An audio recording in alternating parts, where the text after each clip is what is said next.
Looks, I almost fucked you on that one. Okay. Hey guys, what's up? Welcome to Laser Everything. I don't know if my autofocus is working. Sorry I'm late. I had to shower, honestly. It's fucking dirty. But we're here. I got Skittles. I got Coke. We got a bunch of boxes. 2 boxes from xTool. And one very special secret box with some cool bonus goodies. Matt knows what it is. I have crackers. Matt has crackers. And Gatorade, electrolytes. I get very excited for this kind of stuff. So, for the people that your dog is right here.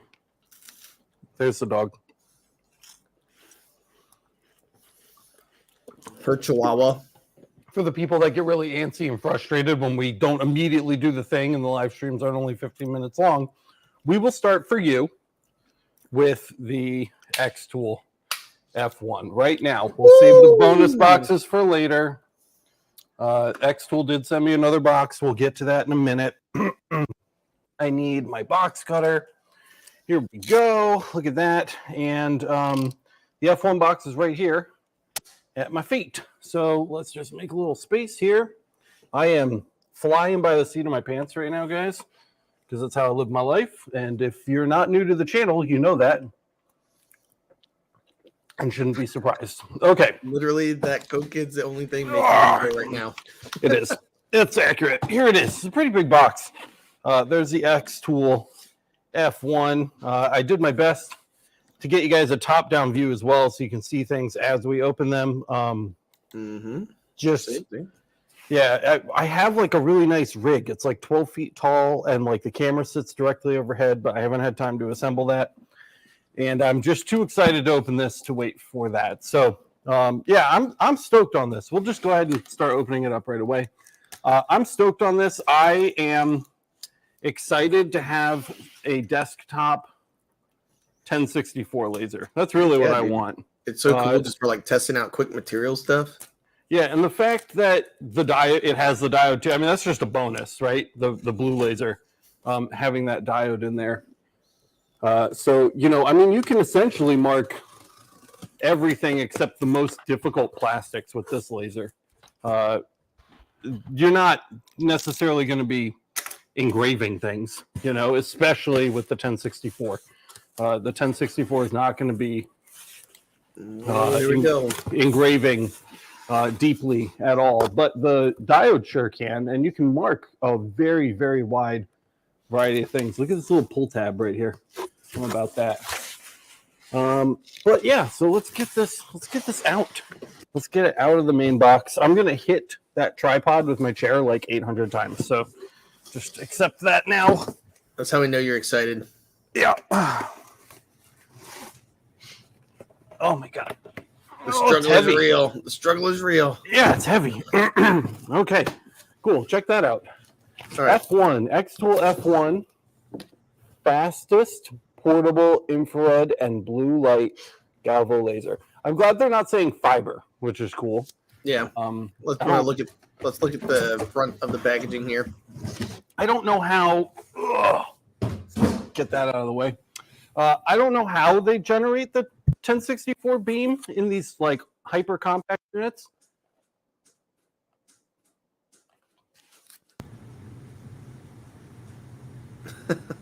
Do you hear that? Can you guys hear that or no? The clicky clacky of the doll paws. It's that was bizarre. It was the cardboard box, but it was teetering on the corner of the edge of the cardboard, like back and forth. It was so weird. I was like, what is that sound?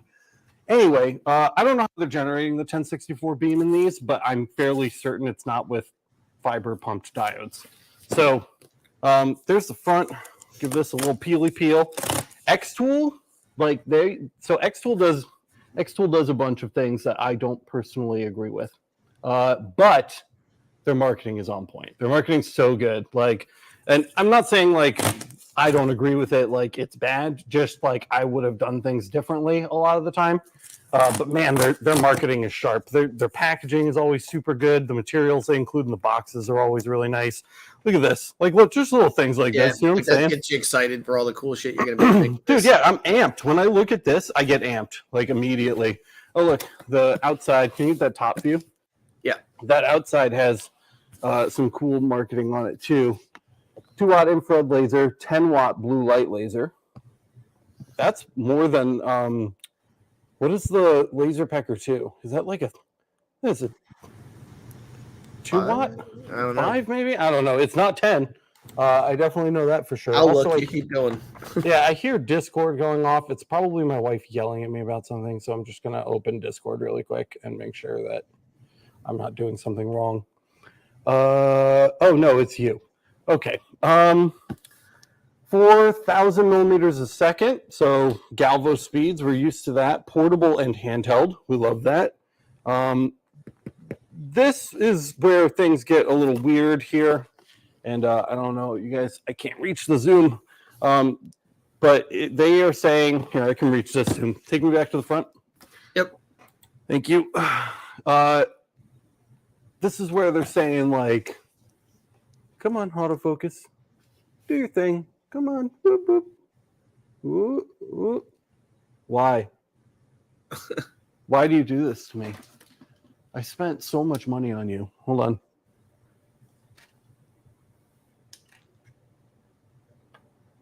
There we go. So they're saying 0.00199 millimeter engraving accuracy. My God.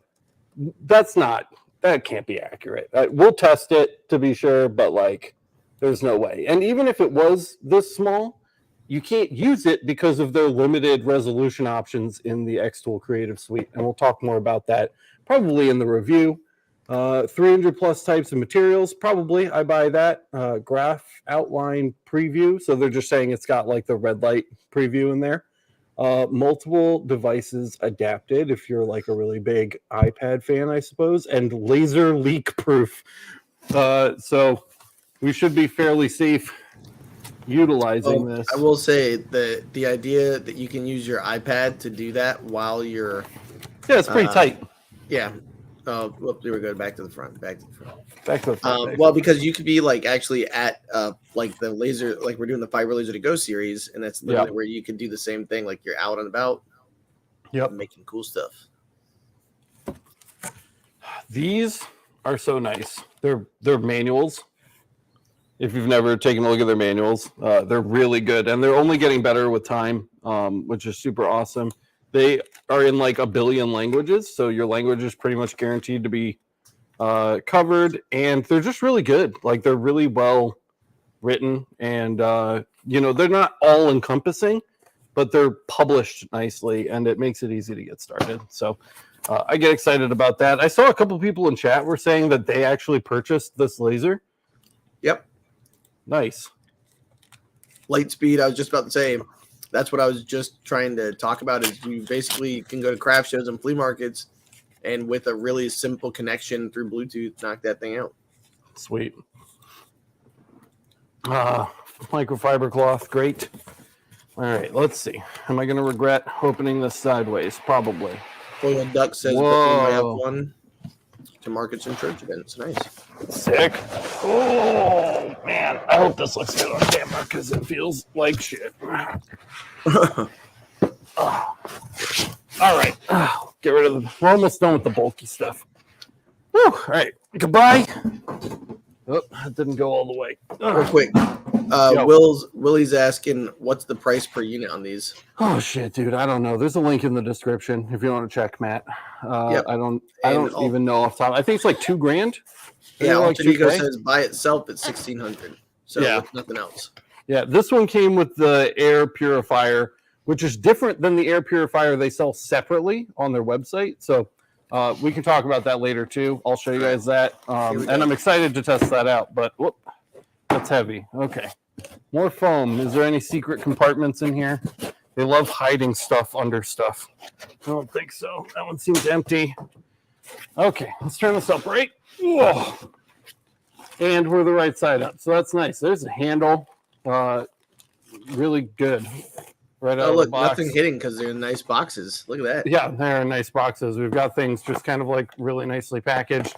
If you watched the D1 Pro unboxing, which is linked down in the description, none of this will surprise you because that was also a stellar unboxing experience. So there we've got another one.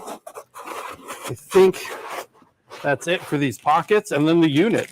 Dude, bro, can we just acknowledge really quickly that this thing is freaking put together? How sweet is that? It's less I'm, for like not thinking about some kind of piece of this that may be in one of these boxes. This unit is built. Here, we can get that nice front view on that Basically, too. plug and play. Yeah. Yeah, it seems to be. I don't know, right? I don't know for sure. We will certainly take a closer look at that, but just right off the bat here.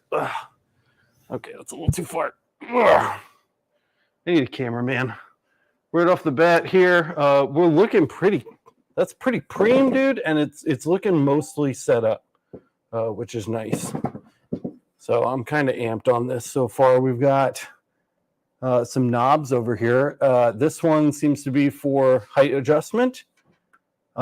Framing here, we've got our PC USB-C, as well as some other USB that I'm not sure what that symbol means yet. We've exhaust built in to the back here, power switch. Oh, nice. Some kind of USB dongle. We'll have to consult the manual for that. Probably wireless.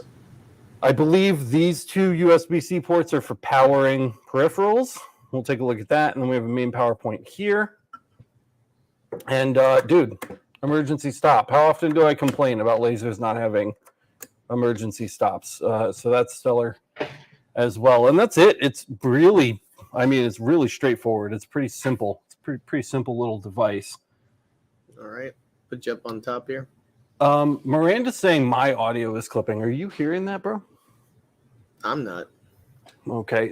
Chat, how's the audio situation? I'd love to hear Foil what chat. Duck said that USB is a safety key. Ooh. That's so cool. Like you can take it and then you don't need to worry about somebody using the laser unauthorized. Sounds great from people. Cool. Andrew, just making sure. Jack, cubing. Yeah. Just making sure. All right, let's get some of these off of here. I'm also really appreciative, at least so far. We haven't actually used any of this in practice yet, but I do like, and I was not expecting, I was not ready for this part of the sentence at this part of the unboxing. Hold on, this isn't coming up the way I want it to. There we go. Oh, yeah. All right. This cheat sheet, bro. Look at that. Yeah. That's pretty sweet. Dope. It looks like decoding the blinking lights and such. And we'll zoom on this on the edit, I guess, Jessica. But it's like solid white, solid yellow, solid blue, solid green. What's it mean if it's blinking? This is nice. I feel like we always have to hunt for this kind of BS, like on an online manual somewhere. It's usually like on page 37 of the manual. Yeah, exactly. Having it right there is pretty dope. We've also got laser head moving up, down, pausing, stopping the job, repeating the job. It's pretty self-explanatory, guys. The only thing is like if this was before you peel that off, you know what I really like to see? In the bottom left, it says rotate to start because we had so many people who literally are like, my laser's broken. I don't understand. It shipped from China. Oh, no. Fast. Oh, you guys, come on. Oh, man. Oof. Why would you do this? Maybe they want you to keep that on there. Well, that kind of makes it ugly as hell. I'm not leaving that on there. Goo gun and you'll be fine. I know. It's just like, come on. You couldn't make this like a decal. We had to. It actually would have been a really cool decal to be able to keep. Right. Like I could have slapped that on the glass of my computer or something, Yeah, well, Foil Duck Oh. says I left mine on, so Well, this sucks. I hate this. The points. These are the first points that this laser is losing big time. Why would you put a real sticker on that? That drives me nuts. you drove him to Coke. See you, Gulf Coast. Okay, so does this just slide up? Do we have a lock somewhere? I know that just read the instructions, and I know the guys that own this probably are screaming the answers at their computer right now. But I like fiddling with it. I like kind of like playing with it for the first time. Ooh, yeah, look at that. That's pretty nice. Zoom you guys back out here. Bye, Willie. Bye, Gulf Coast. The thing that I really like about it too is that it just stays up. It seems to. It might be because of this foam. I don't know. But when I just push it up, it does feel like it kind of pops into place there. I'm going to just pull this stuff out carefully. I feel like I'm playing Jenga. Yep, there we go. So this is padding the Galvo head area. And that's in nice. So it here, doesn't get jostled around and loosen everything up. oh, bro, yes. Do you get it? Wow, look at that little breadboard. Look at that little breadboard, dude. That's super cute. And look at this. Hey, a jig. A little like 90-degree fixture. That's pretty cool. I'm not gonna lie, dude. I'm liking this thing so far. I mean, the xTool D1 Pro was cool. You know, it was cool, but like also it was a diode laser, and it's like, how many of those have we, seen? Like a gantry diode. This is like, there's a lot happening that is exciting. Not gonna lie, like this is very cool. This is just the worst thing in the world. I don't know why they would do that. It's now everything that we do is going to look ugly. I do. They wanted to hear you bitch for like 20 minutes about well, it. They're getting it. They're getting their wish. All right, let's start opening some boxes. Oh, man. Wow. Okay, right out of the gate here, we're talking about exhaust. Ooh, another USB. Is this a second key in case you biff the first one?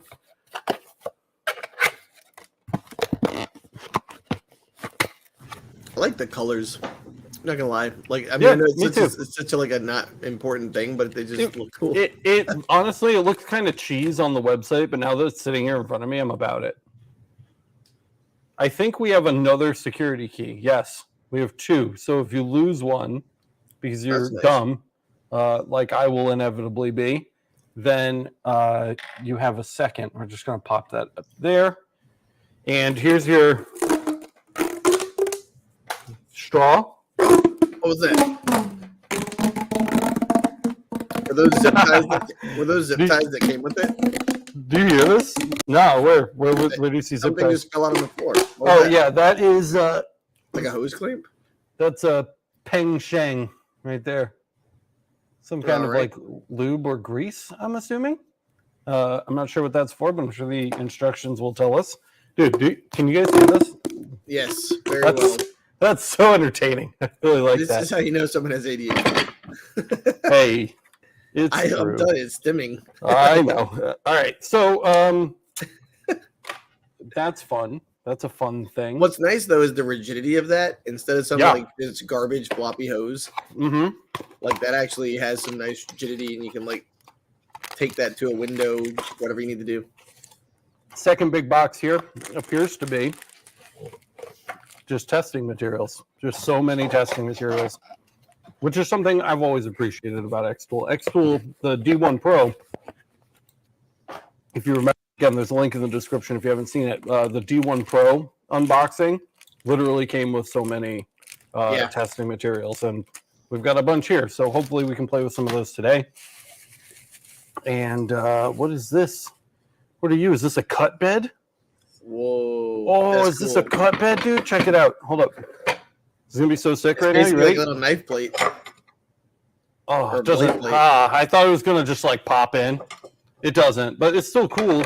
Like it can just sit here. It's got rubber feet on the bottom. It's pretty sweet. So if we pull the 90-degree thingy out, we can probably just like, yeah. And it sits there pretty well. I mean, if you push it, it's gonna move, but it's got like a nice grip to it. Yeah. Pretty tight. Cool. Is it like 4 inches? Yeah, it's like the whole work area on this thing. It's like you're stuck on a 110.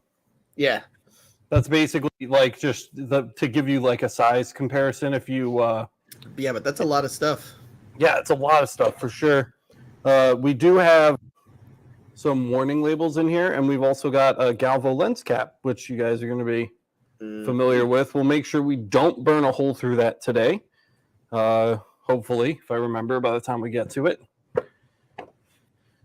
Okay, moving on. Let's continue. We still have 2 more boxes. The fact that we haven't unboxed any like serious parts yet makes me really happy because we can literally turn this thing on and start using it, which will be really cool. That one's literally just the DC adapter. Power block, yep. There's nothing else in there. I'm trying to be thorough. I don't want to miss any parts. All right, and this one I'm guessing is just like a standard power cable. Yep. It is. Wow. That's literally really no parts. Yeah. There's literally no parts, dude. Like there's the bed, the cuddy thing, and this. Just based on what you need. And the amazing exhaust tube. and the amazing exhaust tube, which we will be using with our purifier for sure. Yeah, we can get this plugged in, dude. We'll power it up. The other thing is that I'm pretty sure this works. So we have a rotary already for this because it came with the D1, which is pretty tight. I'm making pretty cool. Such a mess right now for myself to clean up later. Okay, let's see. We have one USB cable. Foil Duck said I just had to check my box because I forgot it came with a second USB key. So thanks for watching this. Thanks for watching this. Got you, dude. One duck foiled again. Just a standard power box. By the way, going back to what Miranda said a while back, if you have not hit the like button yet, make sure you do. That way people can see while it's live that we are doing this. So give that like button a smash. Yeah, you can make me like medium sized for a minute, Matt. I'm going to plug this in and I need to go get, I want to grab the RA2 Pro and I can't imagine, like we're going to need some extra USB-C cables. Maybe not, but I think we are. I don't know. So I'm just going to go look for some stuff real quick. I'll be right back. Ugh. I'll tap dance for you. We love that. Why don't you? Can we actually cover some of the stats real quick? That would be really helpful because I don't have them in front of me. Let me go to the website. Oop, that's a big tubey boy. Stay there. All right, let's go see. All right. So, yep, if you're just tuning in, Alex is going to get some more power cables so that we can get this thing plugged in. We got it out of the box. So let's go to share screen. Go to see if this works. Didn't work last time. All right. Here we go. So taking a look at this, we have a few things. Make that big. So this is the one that's in the description. This is the link from in the description currently. And so this one is the $1,968 one. So basically this came with a few extras. It's the xTool F1 fastest portable laser engraver with IR and diode laser. And so taking a look at this, there's lots of different things. So that is the cutting panel. So Alex basically was showing us what came with it, the material kit. Well, that's pretty sweet. So it's actually got business cards, some coasters, some looks like dog tags. That's pretty sweet. And then this is the rotary. I think this is where Alex is going to get the rotary from the D1. And he's going to be bringing that over in a minute. All right. So it says 20% discount on xTool selected any materials this year. Oh, nice. It does acrylic too. What? Metal, wood, plywood, acrylic. Ooh, and they've already got 300 materials like in stock for you to use. It's pretty sweet. I stole a bunch of USB-C cables from the laser packer. Nice. Yeah, because they were just sitting out. And I also brought the RA2 Pro over, and the F1 is plugged in and ready to go. All right, we'll put it back on you here. Cool. I love being on camera. So here's the RA2 Pro. If you guys aren't familiar with it, definitely the dopest of the diode rotaries. Real quick, Jack in the shop said, thanks to this video, I just remembered I have a dog tag I have to make. Oh, well, good. Definitely the dopest of the diode rotaries because it comes with a chuck. You also have the hot dog rollers. You can swap in for hot dog rollers if you want. That's really useful. And it has different supporting bases, and the Z-axis on the back end is actually adjustable, so you can raise and lower it with like almost like a scissor style lift there, which is really cool. And we haven't really gotten a chance to use this and take advantage of this yet on the channel, but I'm 99% sure that this can be used on here, though I'm not sure how yet. So we'll take a look at that later, but I just wanted to show that while we were sitting here. If you can't, that would be just like immensely disappointing. So hopefully that works. We'll see. E-stop. Yep. Back power switch. I mean, that should essentially be it. Oh, dude, that's sick. Look at that. That's pretty cool. Yeah. That's super cool. I'm also not going to forget our lens cap there. Let's go ahead and pull that off. See, now I feel like I've been punished once for removing stickers, but like I hate this and I want it to go away. Let's see, laser wise here, we've got a blue laser and a red dot at startup. Don't do this at home. But we have blue and red kind of side by side there. I should probably have my DBYs if we're going to be messing around with this. Let me get those. Safety first, everybody. 2335. It's you.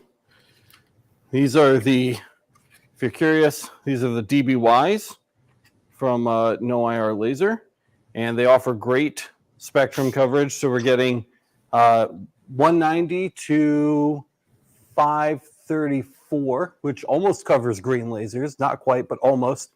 And then we're getting 960 to 1064, which covers us for the infrared as well. So we're getting both really good diode, UV, and infrared coverage with this pair of glasses, which I'm just going to probably put on here and not take off during the course of this demo. Man, that works so well. The blue through these is just gone. It's just not there at all, which is pretty nuts. Yeah, and those have like 35% light transmission too. Yep. They are definitely light transmissible for sure. You can see fairly well. And if we pull that down, that seems fair. Okay, so let's see. This is the part where we should be reading the instruction manual. I suppose we can do that. We'll just give it a flip really quick to avoid any undue delays. Safety first. Let's see. Read and get familiar with all safety precautions. Probably not going to do that. Do not leave unattended. Keep combustible materials away from the device. That we can manage, I'm sure. The rest of this just looks like don't be an idiot. Power cable, USB cable, blah, blah, blah, blah, blah. Yes, yes, yes. I hope I have XCS installed on this computer. Well, if you had the D1, then you should.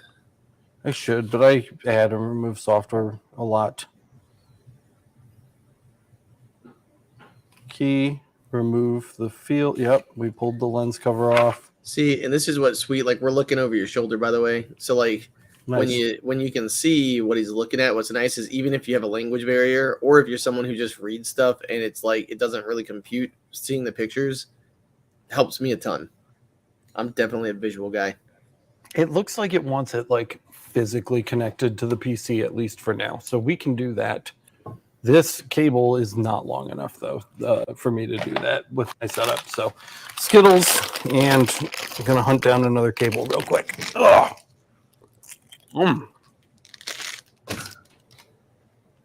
I love Skittles. The It's way. so good. Oh my god, I'm gonna mute you. Mm. Okay. So, anyways, if you haven't looked at this yet, the link to the actual laser that he is reviewing and opening today is right here, and it literally has all the extras down here below. And I know we've got a couple of people in chat who have these, so they're pretty sweet. The other thing I was going to talk about is mentioning. Let me stop sharing for a second. Boop. Cuban Cracked was talking about LBX. So LBX is coming up. It's going to be 10/27 to 10/29. And if you haven't registered yet, I think there's still an opportunity to register where you can stay in the hotel, but it's not at the discounted rate anymore. Like that block is already full. So it's $125 for 3 days to get in and walk around and see all the shows. We'll be there, and we'd love to see you guys there because you can actually stop by the booth. We can meet you in person. I know so far, I believe it's me, Boyce, and Alex are going to be there. So should be pretty fun. Just saying. Another place you can come see us is by joining the LMA. We just, Cuban Cracked asked, did you send me the link to the event? And my answer was yes. I sent it to you through LMA. So that's one of those things. Yesterday we had a business with Body, and it actually was really fun. We had about 10 or 11 people who showed up for the live stream. And basically we talked about how to do a successful fundraiser, gave people documents and all the stuff they need to be successful, identified who the people are in schools to talk to and make some money. So it was really fun. So thank you guys for showing up. It's pretty cool. Foiled duck. Thank you. The smoke purifier is amazing to buy with it. Sounds like a vacuum, but it works fantastic to keep the smell down in the room. Yeah, because it's getting rid of all of the stuff. I think it's a carbon purifier, right? Pretty sure.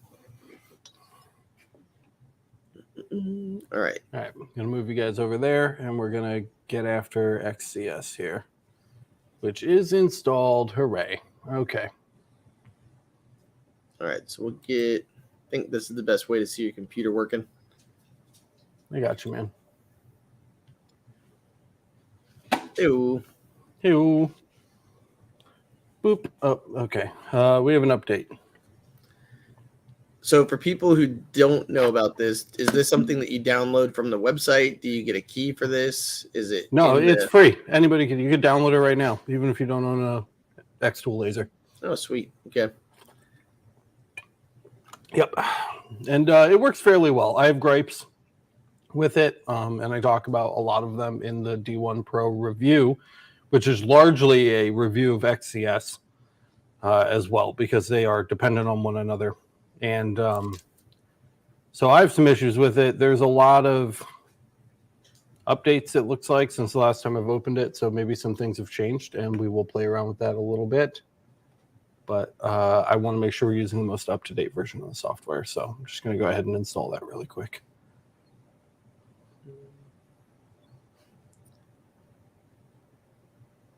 See, I know we're doing the Fiber Laser to Go series, but this seems so super portable. It's crazy. Yeah. But we're not engraving with this. I have zero expectations for this to engrave anything at all. So yeah, but definitely it's going to be like a marking situation, I think. I don't know why this isn't loading. Come on. Let's see. Resin Dragon Studios asked, is the F1 compatible with Lightburn? Not to my knowledge. Good question, though.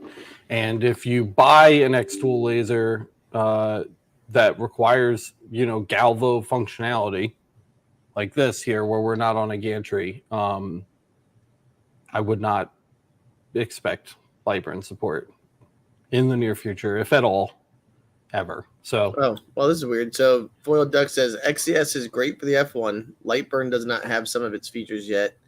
And he said you can use it with Lightburn though. What? How? What controller are they using? That's so interesting. I want to know more about that. I want to know. What? I want to see his comment. Can you throw that back up? Yeah. He said xTool has a whole page of how to set it up with Lightburn as well. Interesting. Interesting. Say what? Maybe it's Gerbil. Great for the F1. Lightburn does not have some of its features yet. Interesting. That's very well. Now we have to try that. I've got gripes, and then they're just taking them away from you.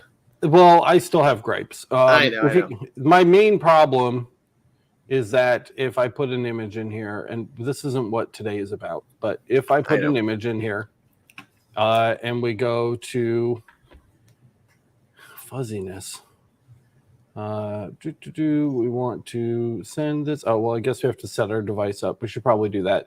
Hey, look, it's the F1. Whoa. Whoa. Beeped.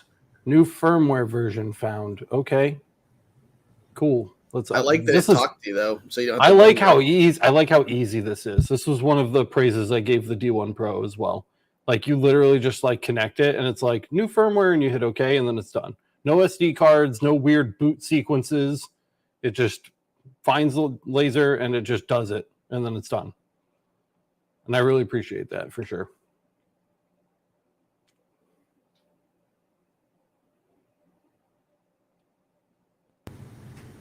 I think that's what a lot of people who are new to lasers definitely want is.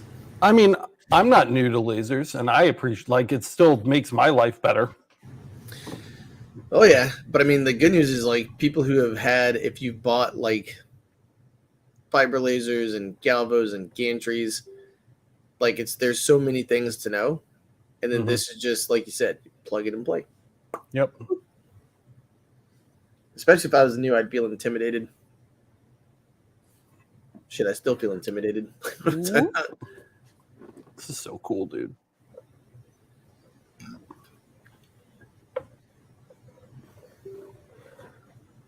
Nope, I heard a beep. We're getting closer. It's talking to you. Should we do some ASMR while the firmware update completes? Obviously. I was just telling people about the LMA events that we had. I heard. Yeah, I appreciated that. Yeah, it was a lot of fun. Other thing that happened afterward was what was really cool is I ran out of time when I was talking about how to make a how to set up a oh my god, what do we call it? Mock-up. There you go, brain. How to set up a mock-up, and then Alex just spent like an hour showing people how to make a mock-up that's like you can just transfer stuff out real quick. Easy for like Shopify websites, for anything. It's pretty sweet. It was really good. And 2 weeks from now, we have the photo class, basically. So if you're someone who's trying to work on photography of your items. Or video. Yeah, that's true. Like, so basically, if you're trying to up your game and make yourself stand out, which most of us are, that's coming up. All right, what are we doing? That's kind of sick. All right, output, image. Output, processing type, engrave, setting, blue light or IR, pass, bitmap mode, grayscale. Oh, look, Jarvis. Oh my God, they fixed it. Yeah, you complained, so they fixed it. Oh my God, they fixed it. Oh, this is sick now. Is that LPI or the DPI? Yeah. Oh. Now I'm amped. Can I do that on the D1 too? Can the D1 Pro do this now? Maybe the firmware updated. Oh my God, dude. Don't hit start unless you got something under it and you've got the, what do you call it? I don't. Yeah, we'll put it to the blue. Well, the lens cap is off, but we'll set it to blue light so we don't mark our nice aluminum panel right now. We're not even in focus. That's so nice. I'm stoked. Now I'm stoked. Before I was like, oh, it'll be fine, but like you can't do pictures. And now you can do. Now show us your stoked face. Oh! Yeah, that's how I'm feeling right now. That's pretty sick. I can hear it. You're like hitting stuff. Yeah, that's hella tight. That's how you know I'm excited. My Californian comes out. It's hella tight, dude. Real quick, Foiled says the F1 is his first laser, and he's really excited for that video. Just bought a light box for photos. So, yeah, Word. if you're on the LMA, you can actually come to that live and sit through it. If you're not on the LMA, I don't know if that'll be live. Like, that's one of the things we're trying to just give people who are in the LMA some more enticement to come hang out with us, man. Yeah. Like, we had 3,000 people, and we had 10 people in there the other day, and it was awesome. I think we can have up to 100 people in one of those Google Meets. So, I think that's accurate. Yep. and then Jack in the shop said, I don't get intimidated by lasers. I just set it up and hit the fire button. I'll fix the walls and floor later. Oh, that's awesome. Where does the red laser come from? How does this work? I'm so curious. Don't do what I'm doing right I'm like, now. do you at least put on your glasses in case it well, I can't because it filters the beam out, so I can't see where are you coming from? Oh. Yeah, I was gonna say that looks like it's okay. I'm stupid. All right, ignore me. So the red laser is focus set. dot. Yeah, it's a focus dot, and it's set here. And we have. This is so not what you should do. I'm assuming some kind of like grub screw in here that can adjust focus. Would make sense. But I can't see without doing something idiotic, so I'm not going to do that right now. But it's cool that it's there. I appreciate it. Additionally, this is promising for the future, bro. Check this shit out. Ooh. So you can get a little tasty lens action. Look at that, JGSL. It's a 140-103, so it's about 100 millimeters. Yeah. For workspace, so about 4 inches. This is JG glass, dude. This is like Ronar Smith. This is good shit. This is actually a really nice lens. I'm stoked. And the fact that you can take it out, dude. Well, that's what I was thinking. Is the fact you can take it out means you might be able to do some like actual cutting with that if they come out with different lenses for it. Well, oh, you mean like on organics? Yeah. Yeah, for sure. Okay, well, this is just all awesome. I want to start marking stuff, but I don't have any hoses or exhaust pipes over here. That's all in the rest of the shop. So I think this would be a really good opportunity to throw the filtration unit together, or at least take it out of the box. I can't imagine. It's a big box. I'm pretty sure it's going to be mostly put together. But what do you think? Filtration, get that set up so that we have one less thing to worry about, and we'll give it a real big boy Actual test firing. here, because I'm going to be huffing it because I'm literally sitting right next to it. So Well, but that's the thing. Like, use what everybody else gets with it so they can get your opinion on it, you know? yeah, I mean, I have 3M respirators if I really need them, and it's doing a terrible job. So Like, all right, guys, I found some polypropylene. Here we go. yeah, well, I have some, so we have plenty of that. We have Delrin. We have all kinds of nasty stuff we could do. Also, our long lost sponsor, Coca-Cola. Thank you for keeping Alex going. Valiant return. That and Skittles. Make sure you go to the local 7-Eleven and grab yourself a bag of laser rocks. Taste the rainbow. Have we heard from chat or seen on the website anything about RA2 Pro compatibility? Let's look. I will Google by that. Okay, while Matt does that, here's the desktop smoke purifier, which is different than the purifier that they sell on their website. So this one is, at least to my, according to my understanding, the only way to get this model of the air purifier or fume extractor, which is what it really is to get it with the F1. I don't think this can be purchased separately, at least not right now. I haven't seen it. And again, we're off to a screaming start as far as marketing goes. Let me zoom out for you guys real quick. Here we go. So There we go. xTool. Check it out. Boom. They do not disappoint. We got that really nice manual right on top. There you go. We'll take a look at that in a second. This is a thing in a bag. What is this? DC power adapter. You've seen that coming. Let's remove this top phone. It's not going to be that easy. Oh my goodness. All right. Got another box of fun. And we have the purifier. I mean, I think that's it. There's not much to explore here. There it is. By the way, while you struggle to pull that out, the answer is yes, because Foil Duck said it earlier, and a couple people pointed that out. Oh, word. But I was just double checking online to make sure, and yep, it is. Like I already had it pulled up, and I looked back, I found out yes, you can. Tight. I'm just curious because it's got the little like 4-pin connector on the stepper driver itself, and I guess I have a connector that turns that into USB, but I don't know where it is, so I'd have to check. Yeah, so he's talking about the air purifier here. So this only works with the F1 due to the connections. xTool does not have another air purifier for other lasers. Okay, interesting. Still, you should be able to buy this separately. Like, what if you got the kit that came with that slidey rail thing, but you didn't get this, and you want this? Why can't you buy this? Well, let's see if you can. I will go on xTool's website. I have looked very hard because I was trying to set up affiliate links. There are affiliate links. Maybe they...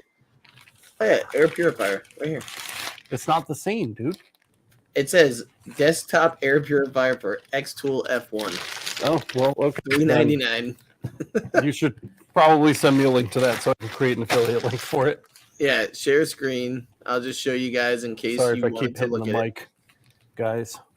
It's okay. Let's see. This should be pretty straightforward here. We've got... Can we get... the top down. Top down is going to be key here. Wait a second. So that was the website right there. We'll go back to it in a second. We'll do the top down. Here we go. Yeah, word. All right. So we got our little top there with our idiot sticker. It says this side goes to the front. Like, yes. Please do not eat this you. box. Yeah. Do not chew on UV lasers. Okay. And then this has two little handles. Oh, that's really nice. Whoop. Oh, yeah. I'm glad we opened this. Look at that. Cardboard. That's a really good filter. Nothing will get through it. Yeah. Yeah. Oh, man. How do we even deal with this? Actually, no, I don't think you do, though. I think that's literally what is that you do. supposed to be there? Yeah, think about like the filters you have at your. Think about the filters you have in your AC. Yeah, the true. Cardboard on the sides. Yep. Like I wasn't even being facetious. Like nothing will get through that. Like, I thought you were. That's why I started picking at it. That's where it pulls through the top and then shoots it right out the bottom. So I don't know if this is real HEPA, but it's certainly HEPA style. There at the bottom, and then up at the top, it's pretty fine. We have also I'm assuming extra pre-filters. That doesn't go there, does it? Are there instructions that came in the box? Well, yeah, dude, but I'm just, it's part of the fun is figuring it out. I'm trying not to being able to breathe. Yeah, I like being able to breathe. I am trying to teach our audience critical thinking skills, okay? Like, oh, look, there's instructions with pictures. That's not critical thinking. That's reliance. Filter pack. Thank you. Yes, desktop. Yes, that is what a USB cable is. Brandon said my tone was confusing. I agree. I confuse my wife all the time. The smoke purifier. Okay, this is less than helpful. United mode. Everyone is agreeing with you, by the way, on instructions. They're like, instructions? What the crap? Constant mode. So instructions are for idiots. Well, but the only reason I say instructions matter on this type of thing is if you pass out next to your laser because you're someone who, and I'm not talking about you, but the universal you. Someone put something like dangerous next to them, they start lasering it, and then they pass out next to their xTool F1, and they're like, he was a good guy. He loved lasers.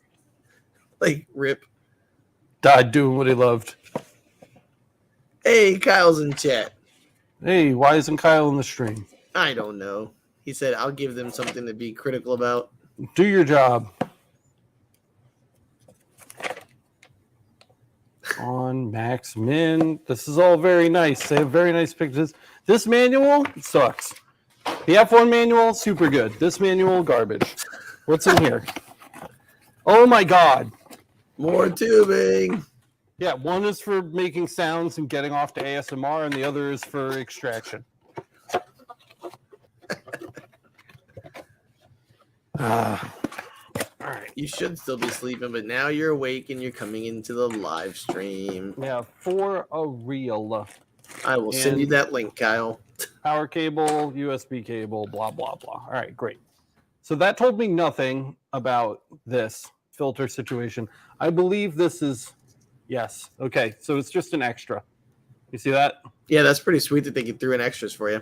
Yeah, I mean, they're just pre-filters. They're not saving. Yeah, lives, but it's still just one of those things that help. Like if you just did something really gross and nasty and you're like, oh, that sucked. Yeah. Because that happens. You get those, like a job where you're like, oh, F1. okay. And I'm literally going to wrap my mouth around the nozzle of this and let you guys know how it does. Okay. This is definitely a different kind of unboxing video. This is the best kind of unboxing video. Oh, look. You talked about putting your mouth around the nozzle. Kyle said he's still in bed. He said it's not that kind of stream. Get out of bed. Why does he even show his face if he's not going to participate? Ugh. Okay. Let's see. So I want it to be pretty, even though it's on my desk. My wife I know you'll appreciate this, Matt. My wife just reported to me that Nugget is eating eggs, hash browns, cheese, and bacon all mixed together. She loves it. Nice. Yeah, big win. That's a good mom. That's a Pro mom gamer move right there. All right. Let's get this plugged into the F1. It's not as difficult. I just feel like I have to say this. Like, it's not as difficult as I'm making it look. I'm just really cramped right now. Like, this would be way better. He's got a tripod behind him on his left ear. I've got two. I have one here, and then I've got one here, and then I've got the desk, and then there's a couch behind me with a dog on it. And I'm like, I have nowhere to move, and there's no surface area. So this would be easier if we were at an appropriate place to unbox. This is the most cardio he's gotten in 4 years. Shit, dude, no joke. Better get that second bag of Skittles. It's getting real. I do have 3 Musketeers in the fridge. Oh, Jesus Christ. For after the stream. All right. Lots of plugging of things, Kyle. So many plugs. All right, let's power this guy. Boop. And then I'm going to run this around the tripods on the desk. Bear with me. Ugh. Hey, the Chewbacca stuff. This will be perfect to test. Well, you know what's sweet, though? Check this out. So while he's doing that, take a look. This is pretty sweet. Like, literally, it says you got a pre-filter, an H13 true HEPA filter. So it is a true HEPA filter. Well, that's what they wrote. Yeah, well, I mean, that'd be bad advertising if they're lying. Perfectly compatible with the xTool, and it cutting, but no smell. Efficient smoke extraction. I like that they just said efficient. Not amazing. It's efficient. Efficient smoke extraction and purification. It's pretty sweet. It should be sufficient. Yeah. Yeah. And then how to replace filter. And it literally tells you press the button to remove the lid, take out the filtration kit, put the new filter kit in, and press down. So pretty straightforward. Coolio. And then look, there's Alex right there. He's awesome.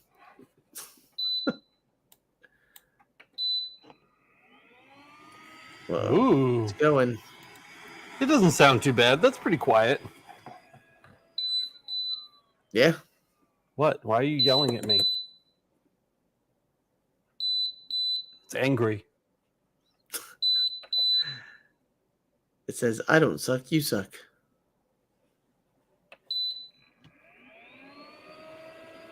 Maybe it's doing like a fire up test.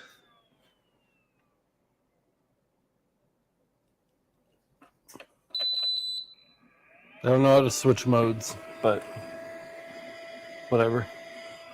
Instructions are for idiots. All right, so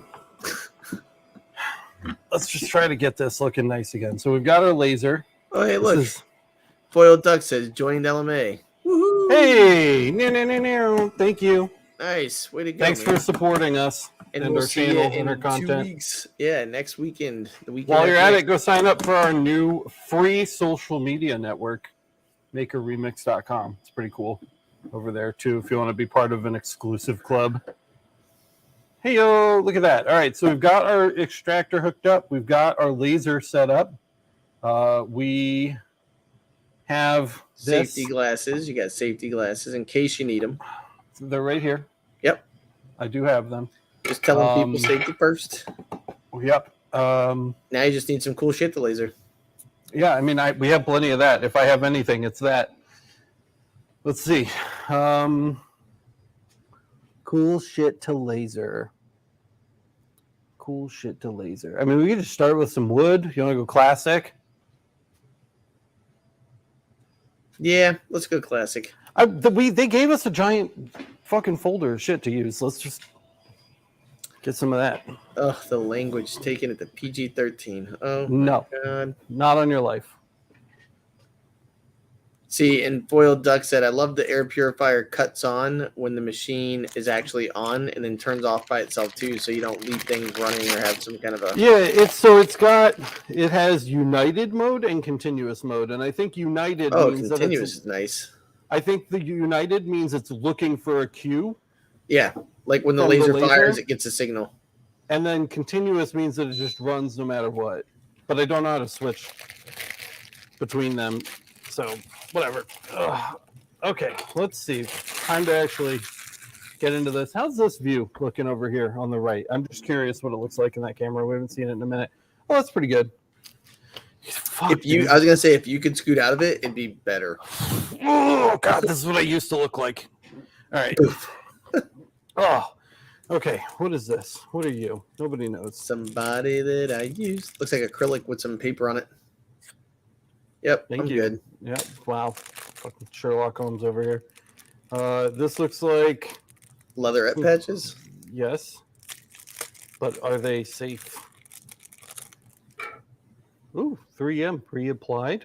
Oh, nice. 3M. I hope this is. Yes, many times on the channel we've referenced smell tests for laser safety. Yeah, I hope that this is polyurethane. I'm sure it's something. I hope it's polyurethane. Well, the And good not news is you won't pass vinyl. out next to your xTool air purifier. Just a bunch of really thin aluminum business It cards. doesn't sound like 0.4. No, Nope, incorrect. sorry. That's a 0.2. Yeah, Don't that's throw wrong. it away. Now you can laser it. You got 2 now. Okay. See, Jack in the Give shop one. was asking. Throw it in your pocket. Hey, take a whiff of those cards. Do they smell laser safe? The laser smells like New car, probably the styrofoam. 90s plastic, like childhood trauma. It's what I imagine the back rooms would smell like. It's probably like when your parents, like, they knew they messed you up bad, so they bought you a new Ninja Turtle. Like that smell. Yeah, exactly, precisely. That smell. Some not Chewbacca animal tags, but that'll be nice to play with. So apparently xTool also has reference settings already. I'm sure they do. We will get into those. And he said he's working on a spreadsheet for himself. Straight up slate right there. Anthony said, from that angle, the knife bed looks like a gnarly heat sink on the power brick. Yeah, just not doing its job. I don't know what the hell this is. Paper? Some kind of like layered paper? See you cubing. He has to head out. He's got some college stuff. Later.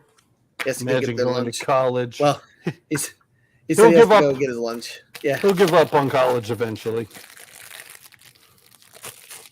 All right, and some like That just cardstock?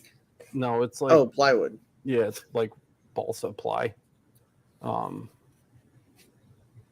Might be birch. Birch.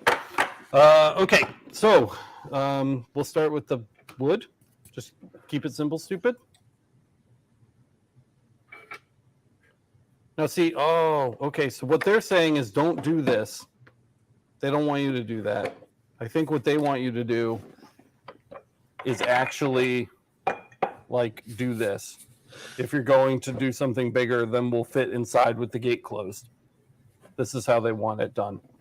So it sets there like that.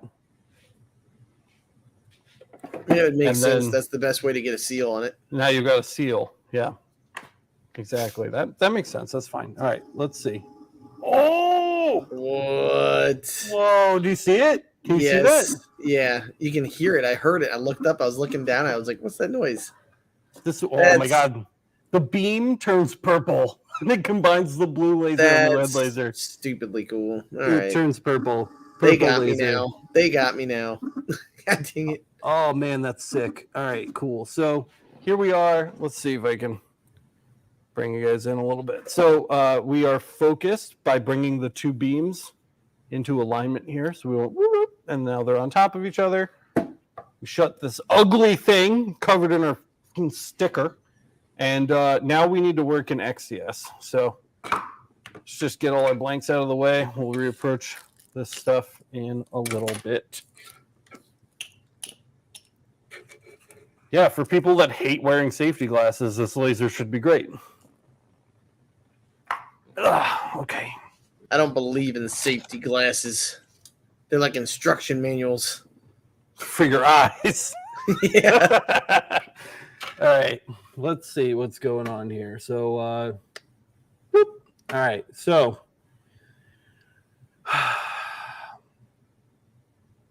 what are we going to do?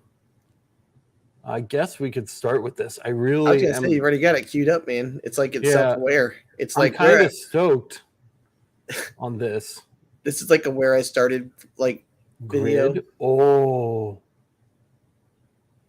it's doing like a newsprint there. Sketch, interesting. Embossment, comic. Oh, that one's kind of sick, dude. Do you see that? Yeah. Those are cool, but I just want to see like a nice image. There you go. Sharpness. I like it extra sharp, like machete. So image we want to output. Processing type engrave. There's no option here. Setting. Manual setting. Yes. How to save my setting. Dot duration. Oh, dude, bro. I heard that. That's cool. Is this the frequency? No, it can't be pulse width, right? I don't know. What does it say? It says for I can't. It says microseconds, Let's see. not nanoseconds. I really want to know what this means. Well, now you have to do two of them to see what happens when you change it. I mean, I wasn't going to do... We're working on woods. We're going to be in the blue light. This shouldn't even apply to blue light, right? What? There's some crazy stuff going on, man. This laser is really cool. There's a lot here. Bidirectional, engraved, blah, blah, blah. So if I remember correctly...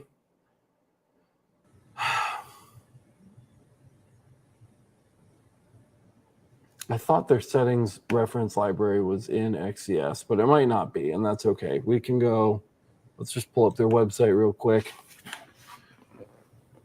I don't know where I put my keyboard. Oh, it's up here. Oh. So he said that's the time on each dot for the DPI. Why? It's a weird setting. I don't. I mean, I get it. It's like drill mode on EasyCAD, but it's odd that they're choosing to do it that way.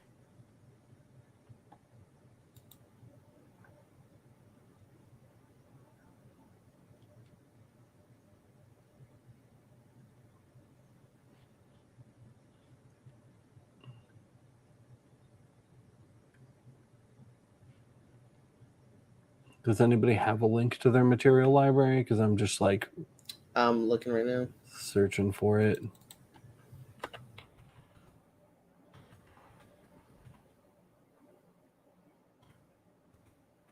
Oh, that's sick. That's their weird paper shit. We'll definitely have to try that. 13 seconds. You can turn paper into awesome.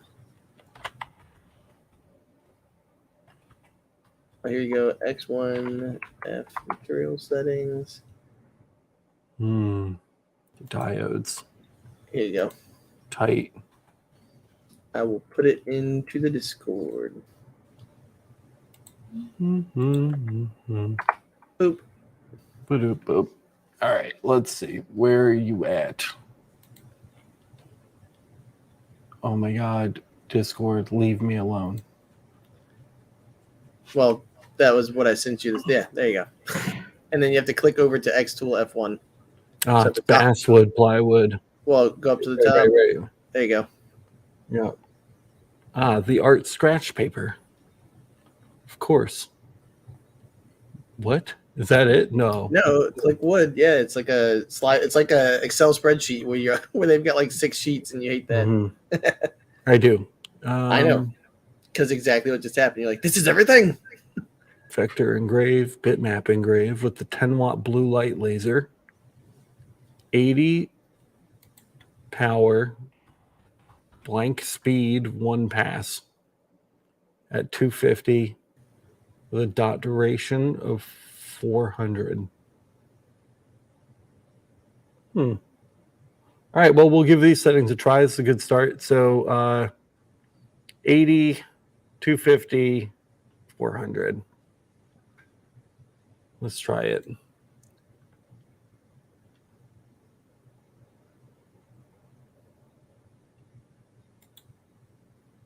Uh, 400 here. Ooh, Can you just enter it in the field right there? Like, yeah, I can't. My keyboard's not in a convenient place Oh. to do that. I think it was 80. Right? 80, 250. 10-watt blue light laser.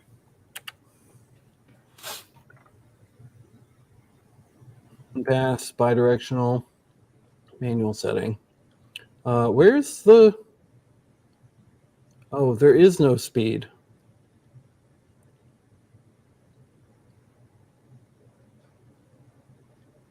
There is no speed. It's just the dot duration. I was going to say maybe that's their speed.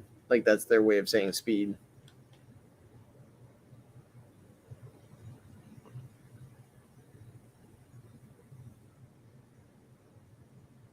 Well, if that's the case, I'm slowing it down. I'm going to go to 300.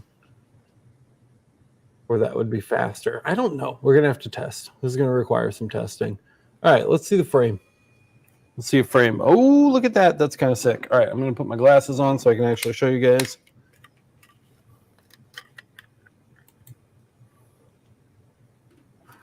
Woo, look at that. Thank you, sir. So there we go. That looks fair. It's not going to be particularly center or nice looking, but it's there, which is good. Yeah? Yep, looks solid. Cool. Can you still see it through there? Yeah, you can. Yeah, pretty sweet. Laser flat, laser, cylindrical. You can change it for like a cylinder, and I think it'll like warp or something. I don't know. Oh, that'd be interesting to see. User defined material. Like put a little shot glass in there or something. Yep. Auto planning. No. All right. Well, this is all good. I'm going to stop framing. We're going to process. It's kind of gross, but okay. All right. Let me know when you hit fire so I can switch over. I'm about to. I'm going to get out of the way here. Yep. So I'm going to go ahead. We're not going to change anything else except the fan. Should we turn our fan on? Do you have it set to night mode? I don't know. Well, hit it and It's on. I guess I want to give the exhaust a fair try. I wanted you guys to see the laser, but I also want the exhaust to... well, yeah, you can't really see the laser if you can't all the smoke. Okay, well, it's going. This fan is not going. I don't know if it waits until I hit start to go. We're going to hit start. Here we go. Let's see what happens here.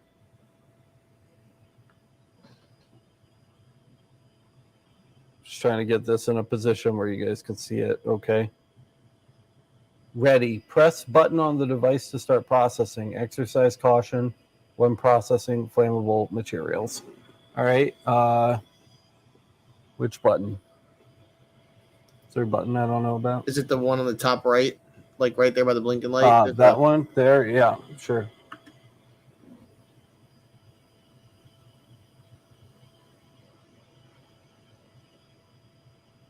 Oh, you mean this one here?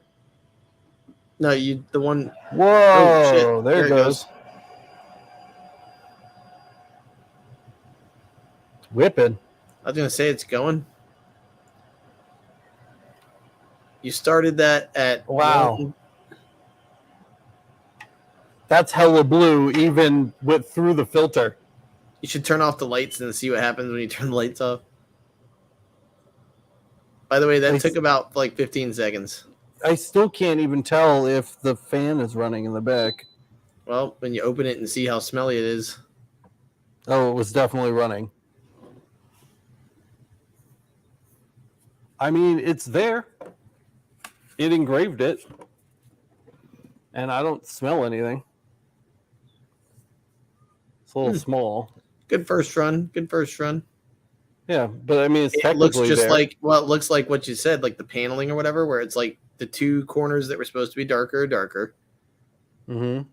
The two that aren't. I think we should make it like bigger and reprocess it. Yeah. All right, we can do that. I wish there was an easier way to pick this up when the shield was up. Not like a huge problem, but just wish listing. Also, I wish there was a way that you guys could watch this dope thing work without this giant ripped ass sticker in the way. Frustrating. All right, there you go. I mean, we could see it pretty well where it was. I know, it's just dumb. Like, why is there a sticker in there? Okay. That looks passable. All right, so we're going to go back. By the way, a couple of questions before you go to the next one. Or while you're at least processing that, maybe we'd let you look at that. So a couple of things that people have asked is what type of laser this is. And so Kyle answered it pretty well. 2-watt 1064 fiber. And it's a 10-watt 455 diode. And it's a combined laser. So there's basically two separate laser sources here. It says, if you click on the grid on the back of the photo and click on which material you're using, I guess that kind of helps you out, is what Foiled Duck says. Mm-hmm. Dot duration is speed. Higher the number, the slower the speed. Yeah. Interesting. Okay. Just going to make it more difficult for us to use our kind of like existing knowledge about diodes to apply settings to this, which is fine. That's, I'm up for a challenge. It's just Jack in the shop said, is your fire extinguisher ready? Chuck, I think this is when you were talking about what is this do or whatever. That was the focus knob. Yeah. What I had to push the focus knob to start the job, but why? Whoa, that's like edge to edge now. It's really big. It's almost too big. What does that other button do? Because that button doesn't do anything. Things I've never heard for 500, Alex. Yeah. All right, let's reduce this size just a little bit because it's a little large. Let's see. Beam It Up Laser Works. I have that machine and the Snapmaker 2.0 A350. I got them for the build area. The fact is, it's a 3-inch machine, but I can't get the settings right. So image on Birch. People are just talking in here. This looks a lot more promising. All right, let's take a look at it. So we'll see. I don't really trust these pre-renders, but Yeah. Well, what were your settings on this one so we can kind of have an idea? I didn't change much. All I did was make it bigger, and then I took the pulse duration. I hate that. That doesn't seem right. Well, From but 300 to 500. So okay. we've slowed it down just a little bit. All right. Here. Then we're getting ready to press the knob. Yeah, and this time I'm going to watch without my safety glasses because that shield is actually pretty baller. Okay. So it's ready. We push the knob.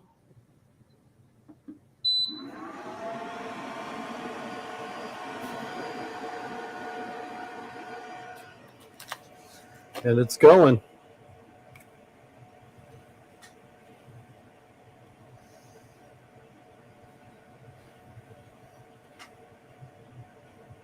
I mean, it's badass.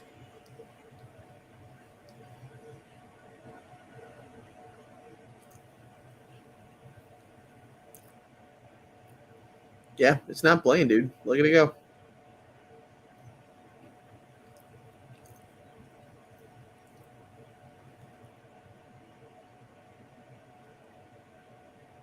It's wicked fast.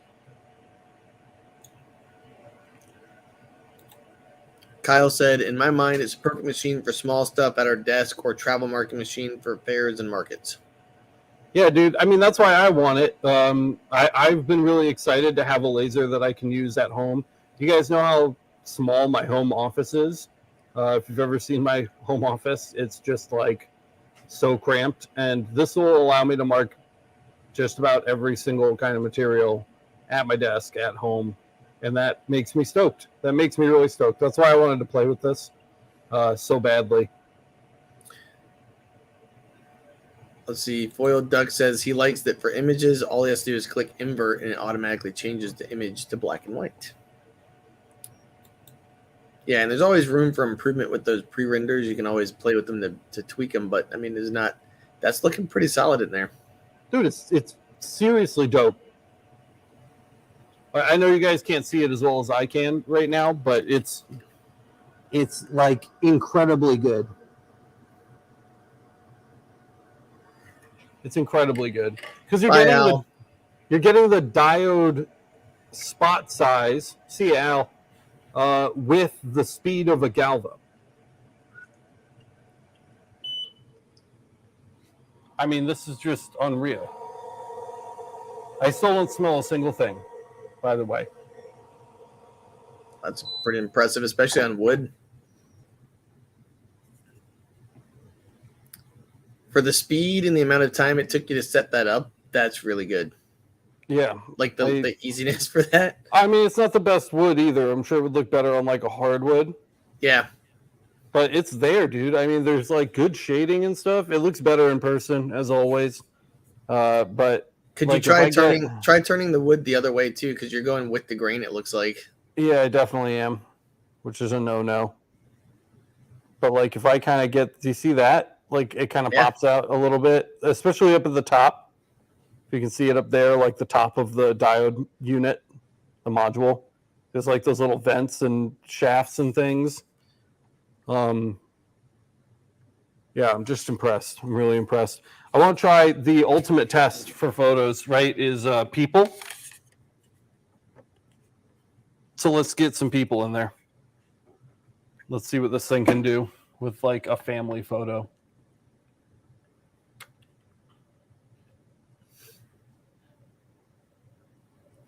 Where's Kyle? I don't know. Kyle, check your Discord. Check yourself before you wreck yourself. Check your Discord, fool.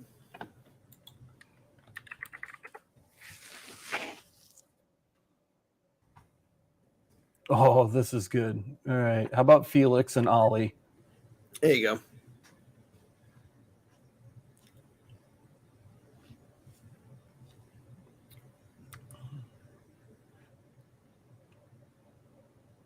And by the way, in chat right now, Beam It Up is talking with Wardog169. Yeah, if you guys have questions, like they're talking about diodes and different machines and stuff like that, on in and just like Anthony said, pose your question in diode chat, #diode chat, and let's see if we can get you running. Anthony is one of our moderators on there. He's awesome. We got Michael in there. Got Jack in the shop. Ace Master. My God, we got so many really great mods who have tons of knowledge on all the different machines. Bro, check out this photo. Yep, I got you.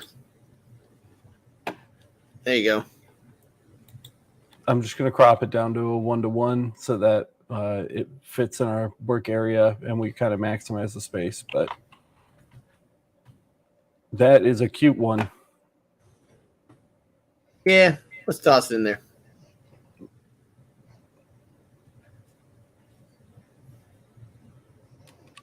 Oh, I think you chopped off his left leg there. chopped everything off. I tried to use object selection tool and it was like babies do not exist. No, I mean Felix's whole left leg was just gone. Yeah. Saw it. It doesn't have to be perfect, but I want it to be decent. I expect perfection always. I know. I'm always trying to meet your needs, Matt. So real quick, Resin said, is our Discord for members only? Not for LMA members, if that's what you're talking about. All you do is go to the Discord link below and you can click it and it should take you right to the Discord and you can just join on in. Yep. Let's see. Chuck Hunt is saying you can use the framing option to get a preview of your workpiece for sizing up your image before processing. Yep. Yep. And Love then that. the other one is when adding family photo. Foiled Duck is saying when adding the family photo, try just doing the invert setting. Is invert going to work? Because I feel like invert is for like a material that would mark lighter than the base material color, right? Well, I don't know. I'm just telling you what he said. Okay, whatever. We'll try it.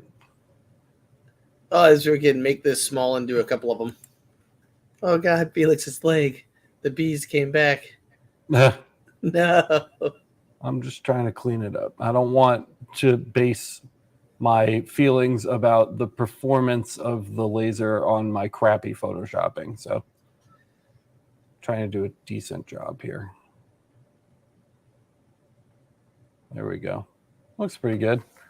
I think it's good enough to test with. Yeah, real quick. Kyle's cat said, I think Kyle's cat said, get the fuck up out of bed and get on the live stream. All right, so he said, Foiled Duck says, invert for the image will change the colored images into black and white. All right. Well, I'm going to add some text too because I want to just, so we'll just do Felix and Chonky. Felix and Ollie sounds like a video game from the 1990s, like the late 90s. Chunkeet? Chunkeet? Yeah. Yeah.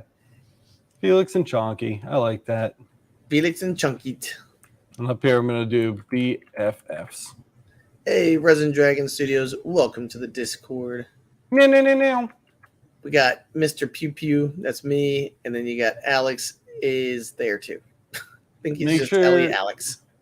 You guys sign up for Maker Remix too, because we put a lot of work into that, and it's pretty dope.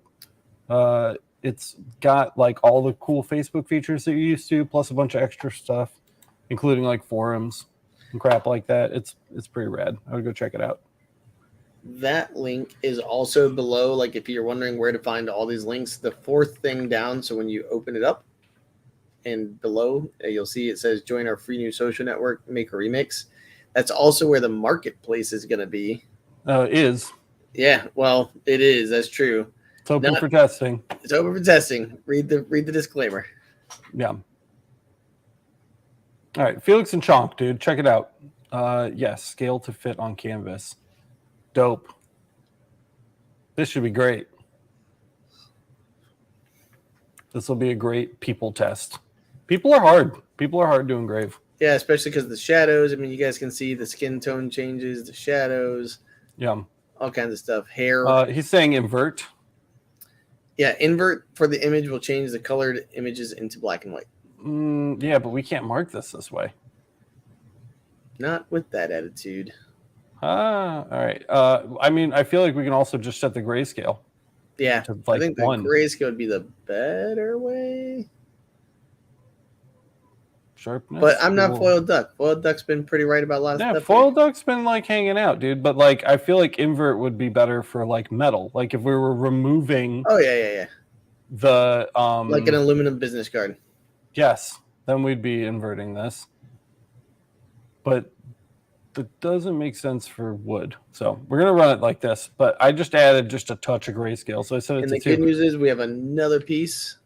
You can turn the threshold way up. Yeah. And then it like blows things out. You can also go the other way with it. So if I set it back to 0, it should be color again. Miranda says the invert was terrifying. Yeah. Not as terrifying as your foot base picture, but yeah, it's pretty good. So if we go the other way with it, it washes it out to white. Ghost babies. But we can grayscale it. So I think I'm going to run it like this. I liked the settings we used before. I thought maybe it was just a touch dark. So I'm going to go to 450 on the DPI. Oh my God, why is it at 500? 250 was where we were at, I believe. Dot duration was at 500. We're going to take it to 450. Power range 1 to 10. Why is there a range now all of a sudden? 80. Maybe because you did grayscale this time and last time you did Jarvis? Or you did something else? Oh, I did do Jarvis, yeah. Nope, still there. Yep, still there. 80. So that's good. Maybe we're just dumb and missed it. Yeah. And I'm going to hit frame. All right. Before you go to the actual, so real quick, I'm going to switch over. Mm-hmm. Are you going with the grain this time? Oh, no, you changed it. Okay. Did I? No, I'm going with the grain. It's going with the grain. Oh, my God. I can change it. Especially on softer woods, guys. Just saying. There you go. Are you pleased? I'll accept this. Okay, excellent. And then fucking Unity mode seems to be working because this kicks on. When this kicks on, I'm going to turn this up to high. We haven't turned this up to like max yet. It's been on low. Miranda said these feet sign your paychecks. That's why I said the photos were terrific. That's super true. And here it is one more time. This is the photo we're going for. Should do pretty well. And let's take a look, see what it does. So we're going to hit process. It's focusing on your shoulder right now. And we're going to hit start. Here we go. Go. That literally started right at 128, so let's see how long this takes.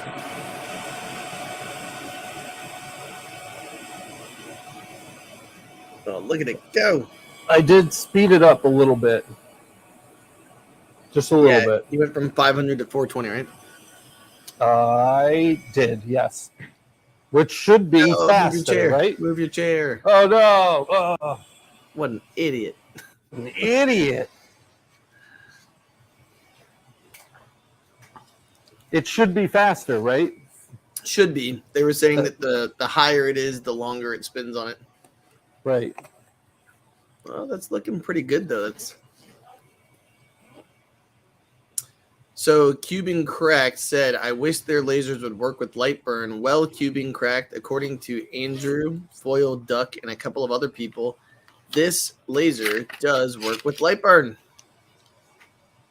How cool is that, man? A lot of investigating we'll have to do into that. This laser's going to be a long review. Yeah. So that is going to be something, since this is the unboxing day, that'll be something to definitely play with later. He said, shoot, take my money. Dude, if for those of you that don't know, Cubing is a student in college and he's basically got a fiber laser set up in his dorm. And so that's one of those things where he's basically like, this is the kind of thing though. Like my college had a marketplace every Tuesday, like it was the bull market, and this laser would be the bomb to literally just take down there because you'd have everything you need in one spot. Like this is super easy. 2 plugs, done. It'd be Like, so popular. Yeah, one extension cord, literally one like 50-foot to 100-foot extension cord to like run it to a building on the campus, which no one would care about. Done. Dude, Or even like one of those little like Jackery boxes or something. Well, I think I almost got him in trouble once because I told him that he should make business cards with QR codes on them to hand out at campus. And like on one side, it's got his business, and on the other side, it's got like his personal, like, you know, like maybe a photo shoot of him where it's like, "Hello, lady." Oh, is that not kosher? Well, apparently his girlfriend wouldn't like that. His girlfriend of 2 years. He's like, "Well, I've been in a relationship for like 2.5 years." I was like, "Okay, so maybe don't do that." Hello, ladies. Hello, I see that it's like for laser engraved goods. Shine there. Go ahead and scan this side. Dude, did you catch Cubing's hair switch yesterday? Yeah, man. It was epic. It was of epic proportions. He misses California a lot, Cubing, if you can't tell, and you're like his tie to California hair. That's what it is. Dude, look at this. This is looking pretty good from Is what he I back? can see. Did Yeah. he come back? Oh, nice. Yes, that's why I Dude. said he talked. The whole thing is he was going to lunch because like college campuses, they literally have serving times. They only serve lunch until X, and if you're on a meal plan, you got to get your ass in there. Cubing's probably like, shit, why did I buy the laser star? Yeah. Could have gotten this. Yeah, but this is the kind of thing that'll pay for itself so quick. Totally, dude. I'm super stoked on this, actually. I'm always skeptical about Diode brands in general. Just because they oversell a lot, you know? They like to oversell their stuff and hype stuff up in marketing, but so far, pretty good. All right, by the way, you started this at 128.00 on the live count, and it's 132, and it's almost done. So that's a 4-minute engrave. That's not bad at all. That's like that's fiber speed. Like whenever I do a 4-inch, what do you call it? That's about the speed I go. Dude, this looks so good right now. And the fact that it's wood. Oh, yeah, totally. Try doing this with a CO2. Because it's not going to look like this. I promise. Oh, Cubing said, thankfully I did not buy the laser star. Still the other guys. Good. Send it back. Ugh, gross. Get rid of it. There's so many better. You can get the Macara. You could get one of these. You could get one of the EM Smarts. So many better options. Com marker. Yeah, the com marker. Kyle really liked that com marker. Have you been having fun with it? Yeah, everything's pretty effective. Like from the 20 watt where Kyle sent me the parameter library for it from the 20 watt converted. Yeah. Killing it.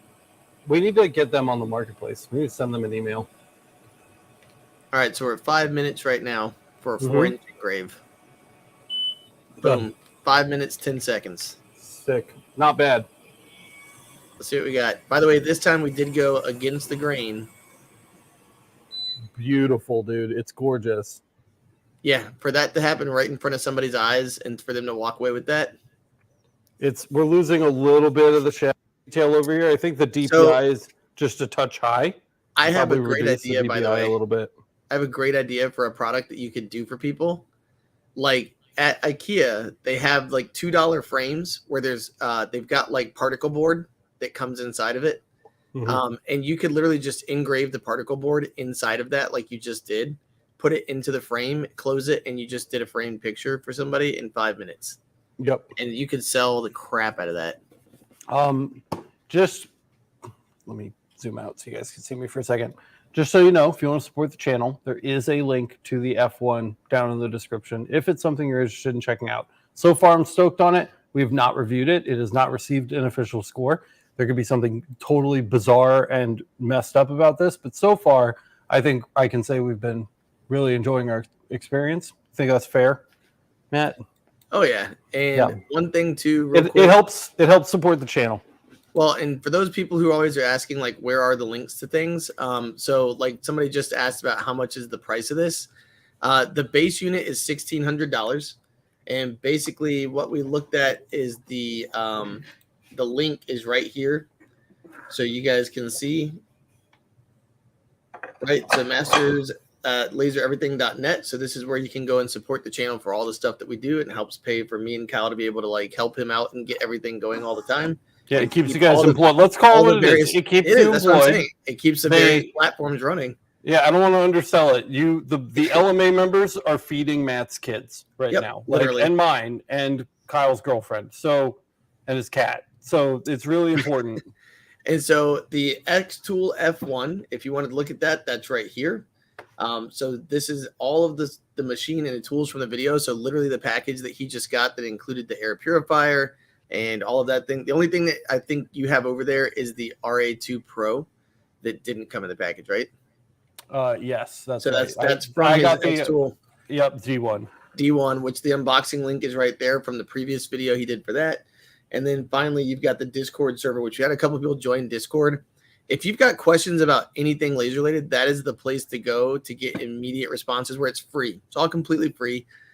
We have Anthony. We've got Jack in the Shop. We've got Ace Master. We've got Michael. We've got Andrew Farmer. So we have like all these guys who are constantly answering questions, and they're like their span of knowledge is huge. And if you go over to LMA, we've got Vince Snowbucks, Al Fernandez, me, Kyle, Alex, all kinds of experts. And I know I'm missing out. Michael's on there too. Like Anthony's on there. My God, they're everywhere. So we really appreciate the guys that help us cover everything.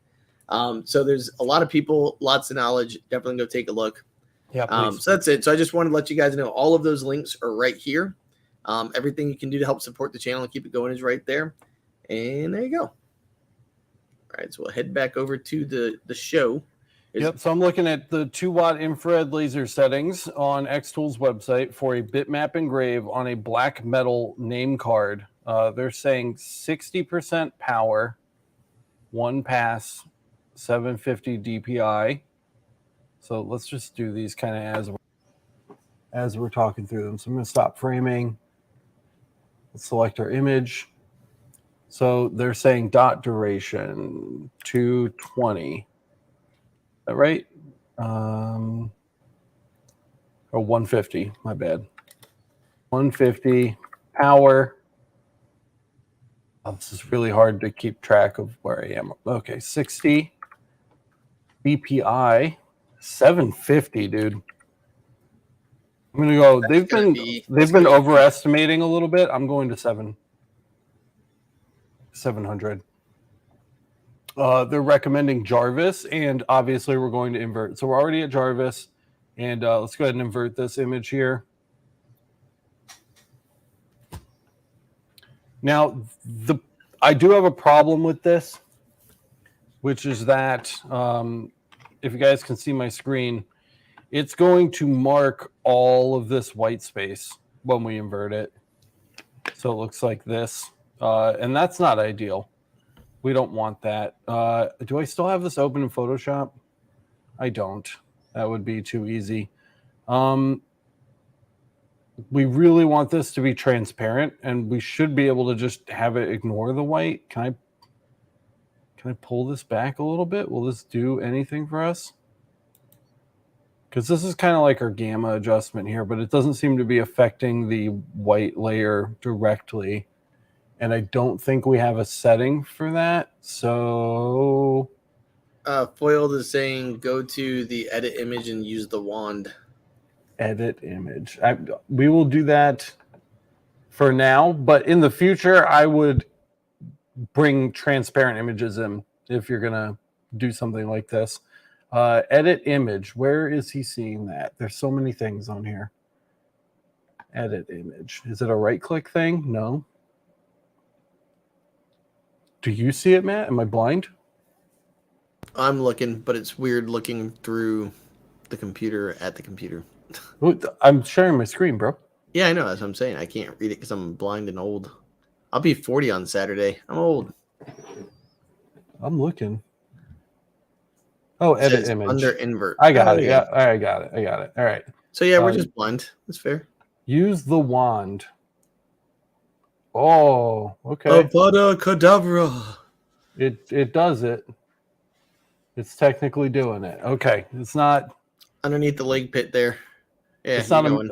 it's not amazing, but it's technically working. Oops. Nope. Undo. Leg pit. That looks like shit. I'm not doing this. I'm sure it's great, but we're gonna do it the hard way because I don't want to judge the performance of this on crappy photoshopping. So let's just open the image up in Photoshop really quick and just fix it the right way. By the way, for you guys saying, is 40 really that old? For me, it's a new number and it's big. It's scary. It's all right. I'll survive. All right, so we're gonna add a new layer here. We're gonna delete that one, and we're gonna drop this back in and save this as a PNG. This should work much better. So let's save as a copy. Yeah. Foil says it does better when the image is a white background. So if you turned off invert. Felix and Chunk transparent.png. We're gonna save that to the desktop, and then let's come back into XCS. Scale to fit. We're going to reduce the size significantly because we need to fit this on our business card. And you can see the framing okay on metal business cards. Blue on black is not ideal, but that's not the laser's fault. That's just the way it is. All right. I don't know why it continues to. Some things will never change. Doodle-doo, doodle-doo, doodle-doo. That's just the way it is. All right, here we go. So we're just going to corner that up.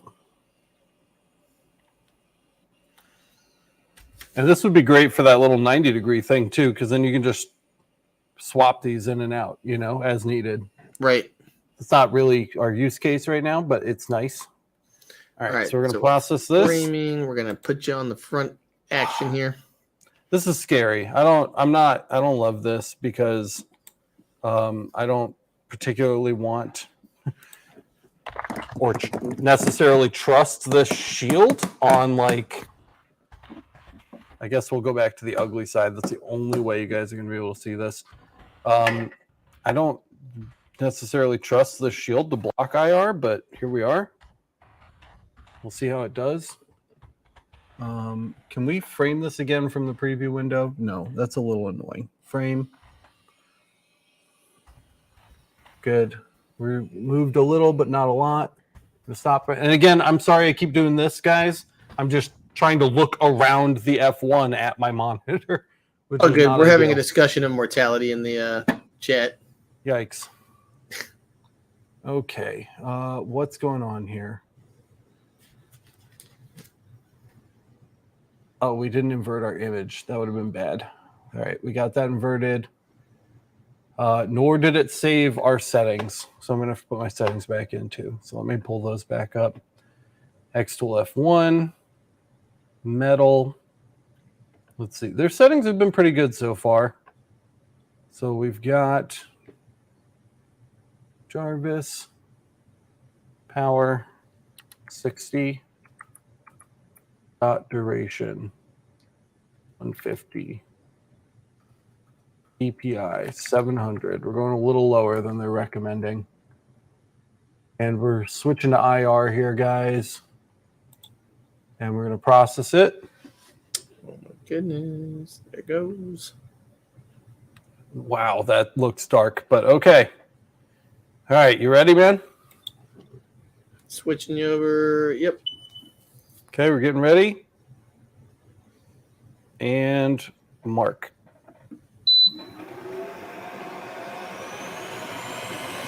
Wow, look at that.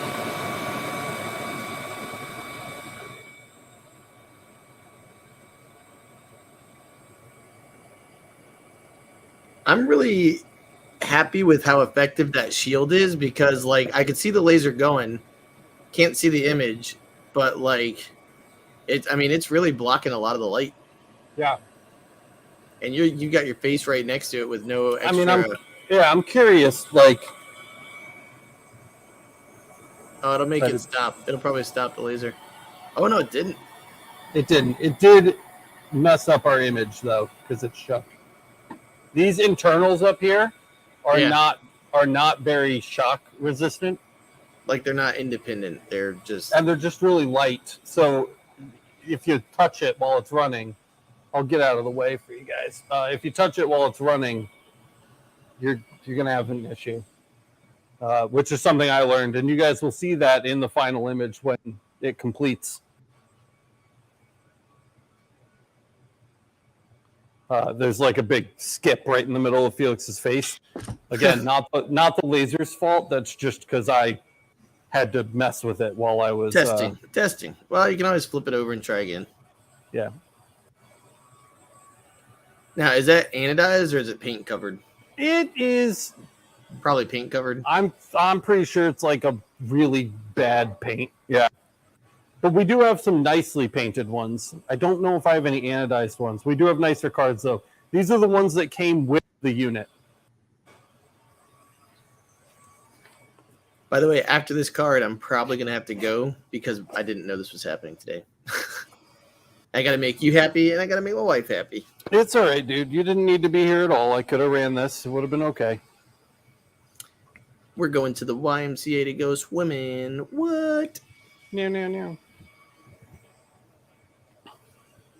It's fun watching this. This is a really cool product, man. Like, I'm sitting here, like, rethinking my ideas about the xTool. Yeah, I mean the D1 Pro was great. We got a good score. It didn't do bad. Well, yeah, but like I said, like I know someone up way above was like, "This is just a glorified diode." But now we're marking metal, so that's what I'm saying. So it's actually, I mean, this is pretty cool. Oh, look at this timing. Look at this. He's come in to take over for you, man. I messaged him a while back, and I'm like, "Yo, I'm heading out soon." It's too bad you're gonna leave because I think what I'm gonna do is take the wireless HDMI thing and hook it up to the microscope. Yeah, that'll be awesome, dude. Examine this under the microscope because you guys haven't even seen the new microscope yet. In fact, while this is running, I'm gonna try. Oh, you're gonna use the new microscope, and I'm leaving, motherfucker. I mean, sorry, dude. This is the first thing that has made that worth doing. Well, it's all good. Kyle will get to see the cool new toys, and then I will get to go play with the pool toys. By the way, Cubing says, "How can you tell when something is painted versus anodized?" And for some reason, when I'm trying to highlight stuff, by the way, Kyle, my computer is sucking right now. The main way is going to be when something's anodized, you can see the texture of the metal through the coating, right? So paint's really matte and flat, and the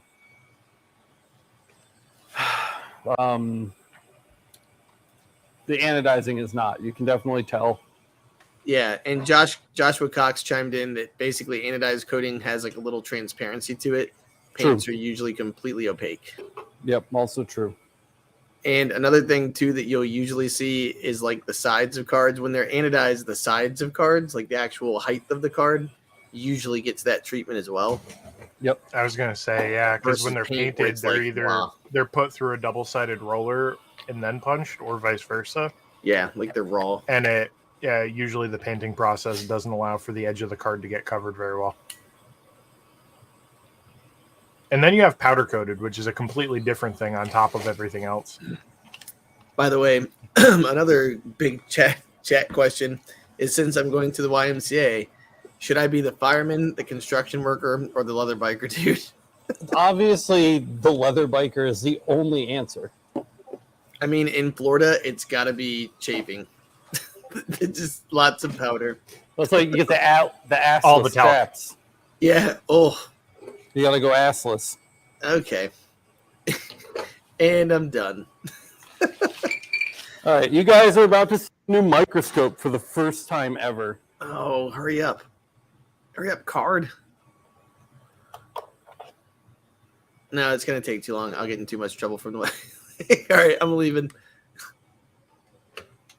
All right, bro. Thanks for Josh hanging out says with me, handlebar dude. mustache required. Oh, I appreciate absolutely. it. I'm I actually going appreciate to it, shave Matt. off the beard that I've been growing for 3 or 4 weeks right now, just so I can have only a son. Oh, did it turn off? Are we done? It's done. You're done. Wow, that Yeah. was actually really fast. All right. See you guys. See you, man. See you, Matt. Catch you Thank later, you. bro. Okay, again, I touched this while it was running, but look at that, guys. Oh, that's pretty good. Yeah, check that out. Very nice. And we're going to go inspect it under the new scope right now, which will be really cool. So I just need an extra minute to get that set up, but it looks great. That looks really, really good. Yeah, man. So let's see. Why are you That not? exhaust has been working good, huh? Yeah, I was going to check the pre-filter too. I'd like to see How that looks after a couple engraves. Yeah, definitely. Yeah. Okay, this is still not working. What are we on here? Channel 8. Okay, can we go to auto? Channel 1. 4K 30. And then I need to, sorry guys, again, it's very cramped in here today. But I'm working as fast as I can. Channel 1.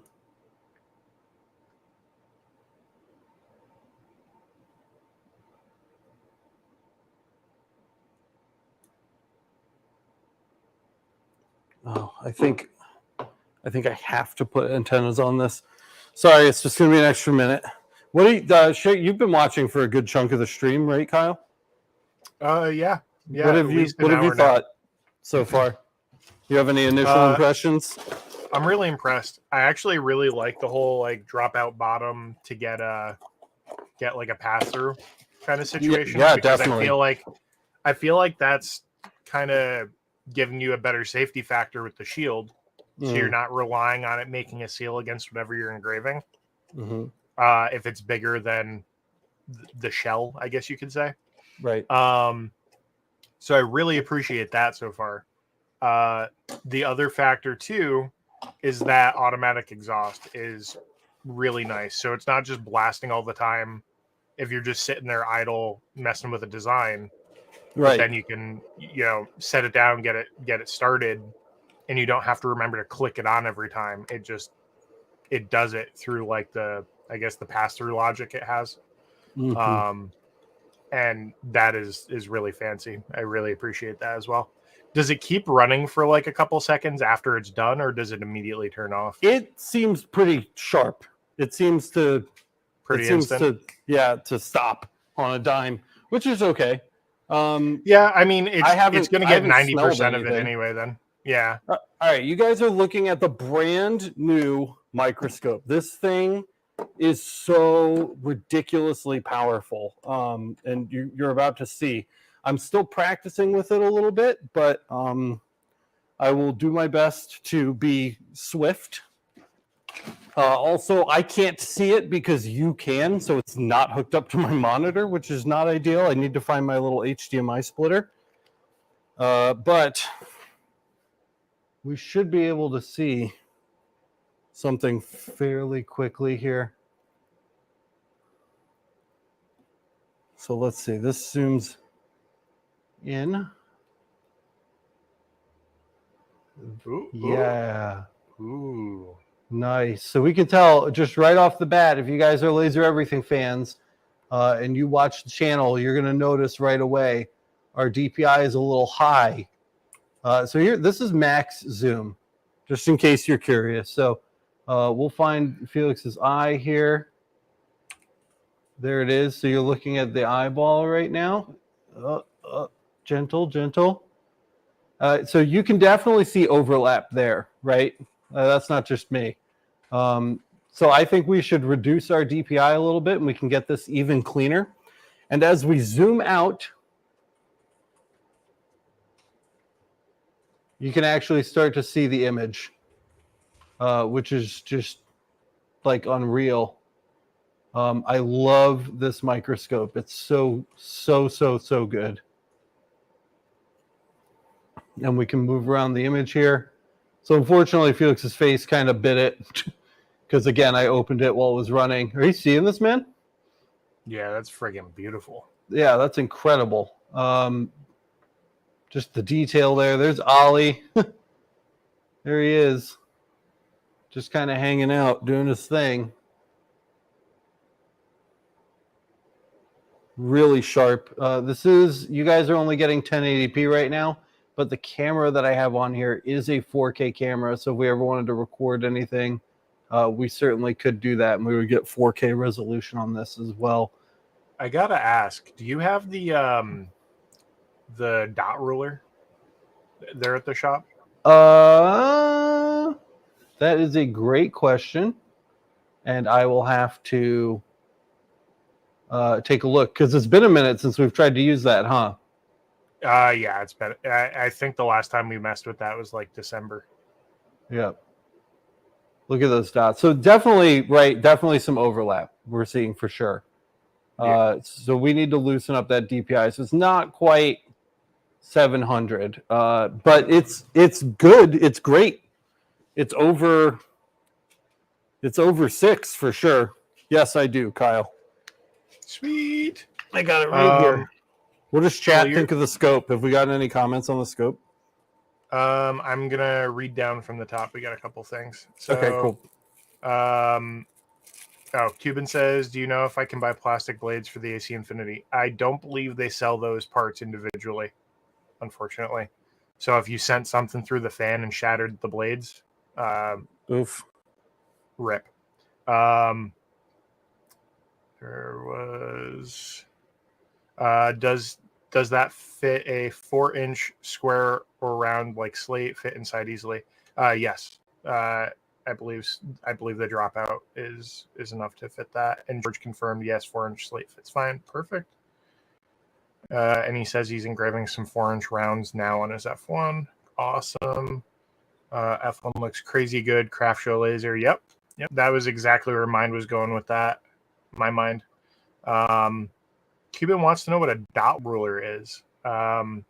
It is how we measure what the actual dot being applied to the material is at focus. So we can see what the actual DPI capability of the laser is. Or at least that's the goal.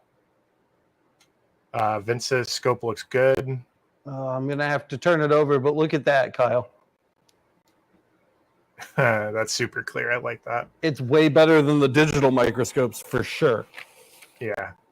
For sure. And Joshua says, what model is that scope? I It's will a big drop, boy. Yeah, I will drop a link in the description after the stream because I want to make sure I get you the right one.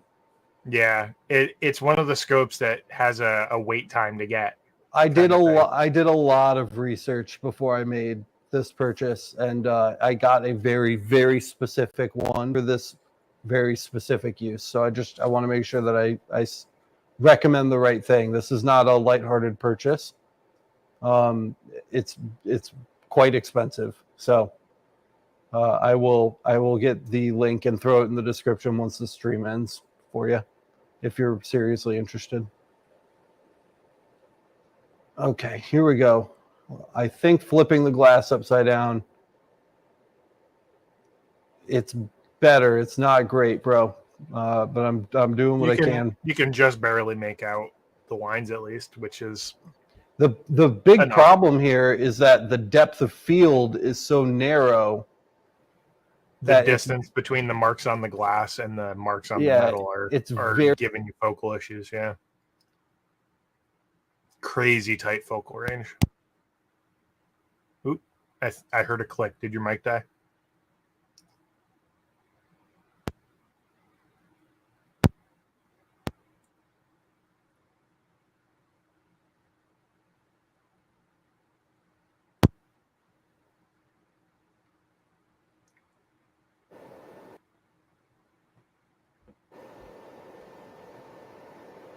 We'll give Alex a minute with his mic while he's doing that. Oh, we hear something now. Test 1 2. Yep, we hear you. Okay, that was weird. But I didn't even touch anything. There you go, Kyle. I mean, what do you think? We can count, right? Oh yeah. That's easily countable. I mean, before we were kind of guessing based on the large lines, if you recall. Like we would count the big lines and then guess how many little lines. Yeah, we can very explicitly say what the sizes are. Yep. Since they seem really interested in the scope, I'm just gonna pull up The my page. receipt. Yeah, so I'll pull it up.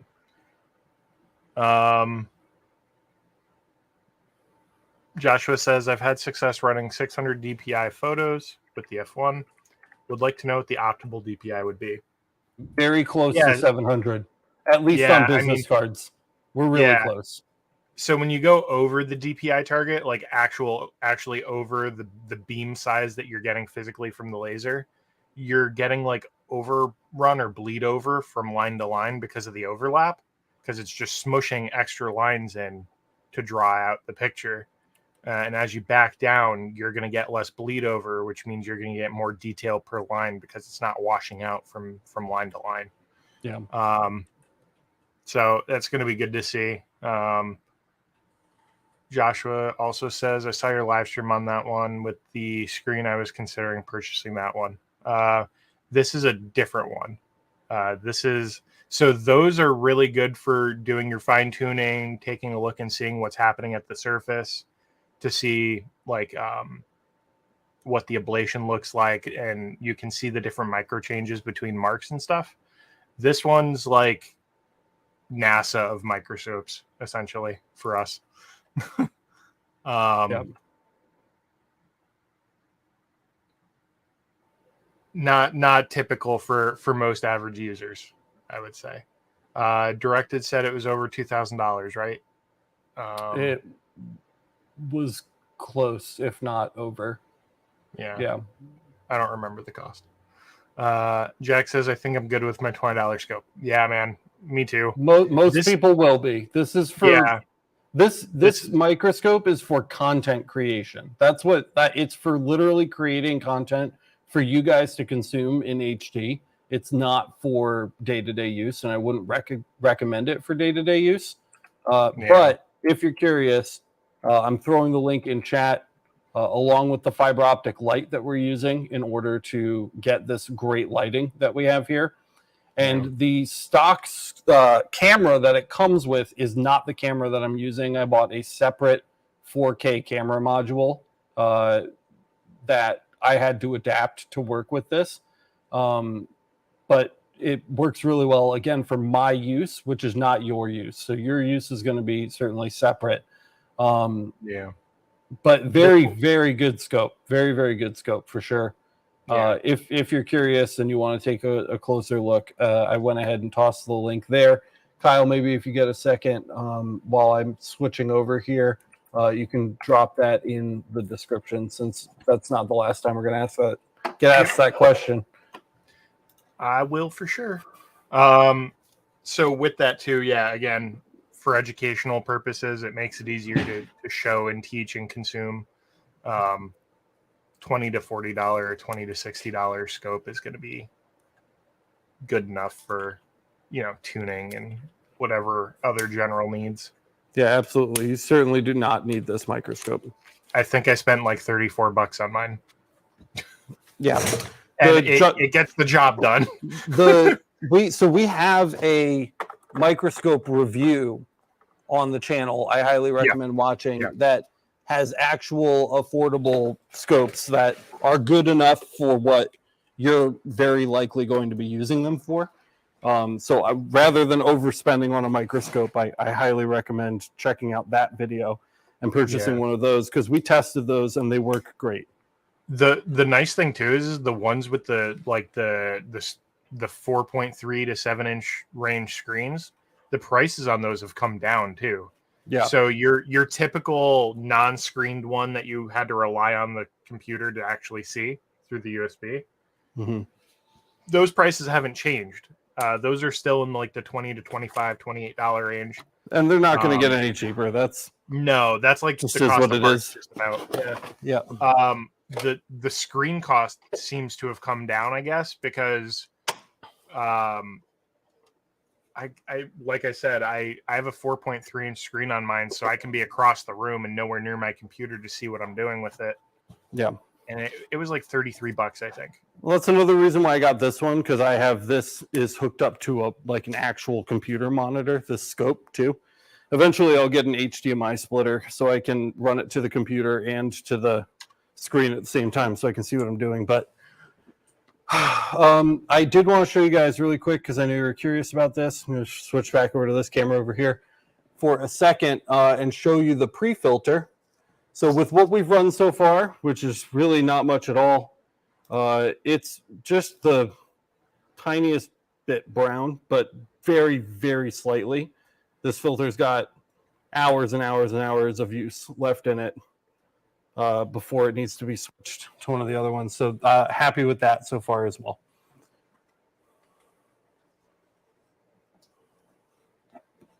I don't even think that the brown was coming up on camera.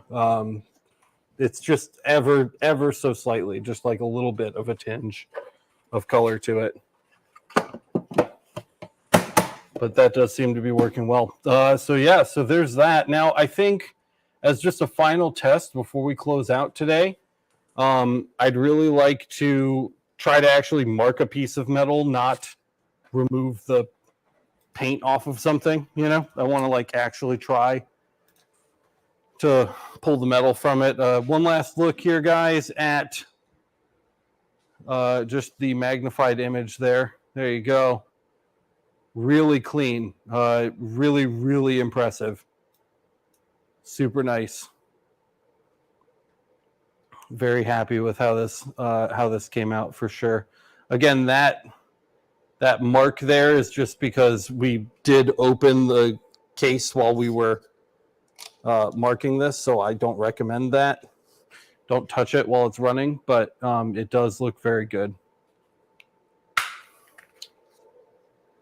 Yeah, if you're using one of these on like a roadshow deal for markets or fairs, make sure you're not jostling the table it's working on too, I guess too, because the dot size is so fine on this that if it shifts the object underneath, you're gonna definitely see it.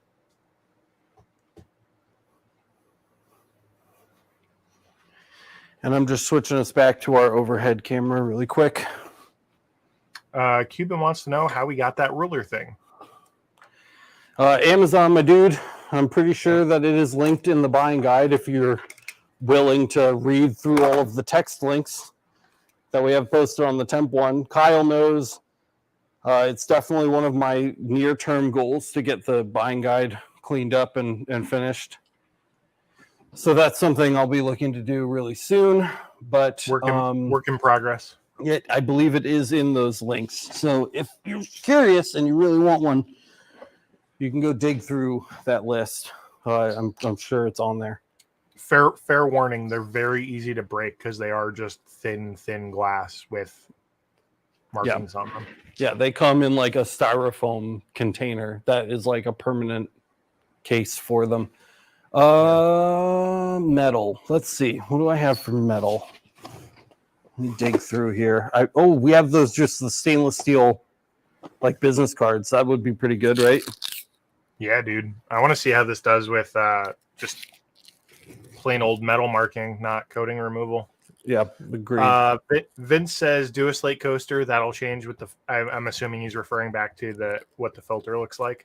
Probably, but at least it's the pre-filter, and the pre-filters are pretty cheap and reasonable. You can buy them you can buy that material in huge rolls and just cut them to the size you need them to be too. You don't have to get the pre-cut rectangles.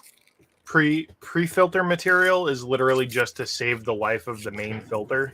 Yep. So aside from catching the bulk of the sooty stuff, it doesn't really have like an actual rating on it typically. You can get that at like Home Depot or probably Amazon, I'd imagine. So next up, guys, we're going for just a steel business card. It's just plain Jane stainless steel, which I'm going to toss in there. And my overhead cam is about to die. So I'm going to just swap the battery on that, and then we'll continue forward. Joshua says he's pretty sure the Labor Day deal for the F1's still going. He's not sure if we mentioned it because he joined late. I did not mention it, but it is definitely still going. Yeah. So that's cool. Yep. And again, if you want to support Laser Everything, guys, and again, Kyle, I know we mentioned this earlier, but Kyle's cat and girlfriend, Matt and his kids, and me and my kids eat because of our supporters, not only over at the LMA, but those who choose to make purchases with our affiliate links allow us to continue doing this. So there is a link in the description. We appreciate you using if this is something you're interested in.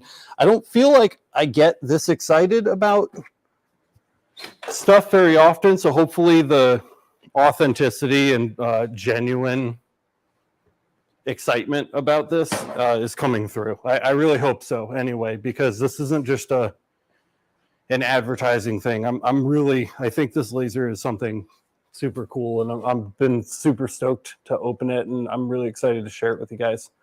So I hope you're feeling that. I hope you're getting that energy. Dude, you've been waiting on this for A very long time. since before F1 started putting since before xTool started putting teasers out for it. Yeah. Which, if any of you guys know how long xTool's been doing marketing materials on the F1, you know how long that is. Yeah, they emailed us a long time ago. Ugh. It's just been this long to make it happen. Yep. Which tells you how popular the F1 is, actually. Okay. Ironically. All right, I'm back. We should have our overhead view back. Yeah, a couple more days, John. Here we are. Okay. John confirmed $530 off the package linked in the description. Excellent. Thank you. Maybe we should add a note to the description link. Yeah. All right. So just some text, maybe like a nice hello world, just to get started here.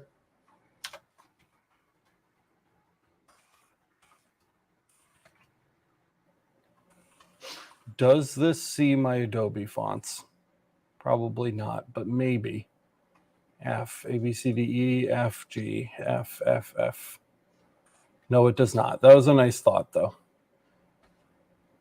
Bold. It's not their fault. It's Adobe's fault.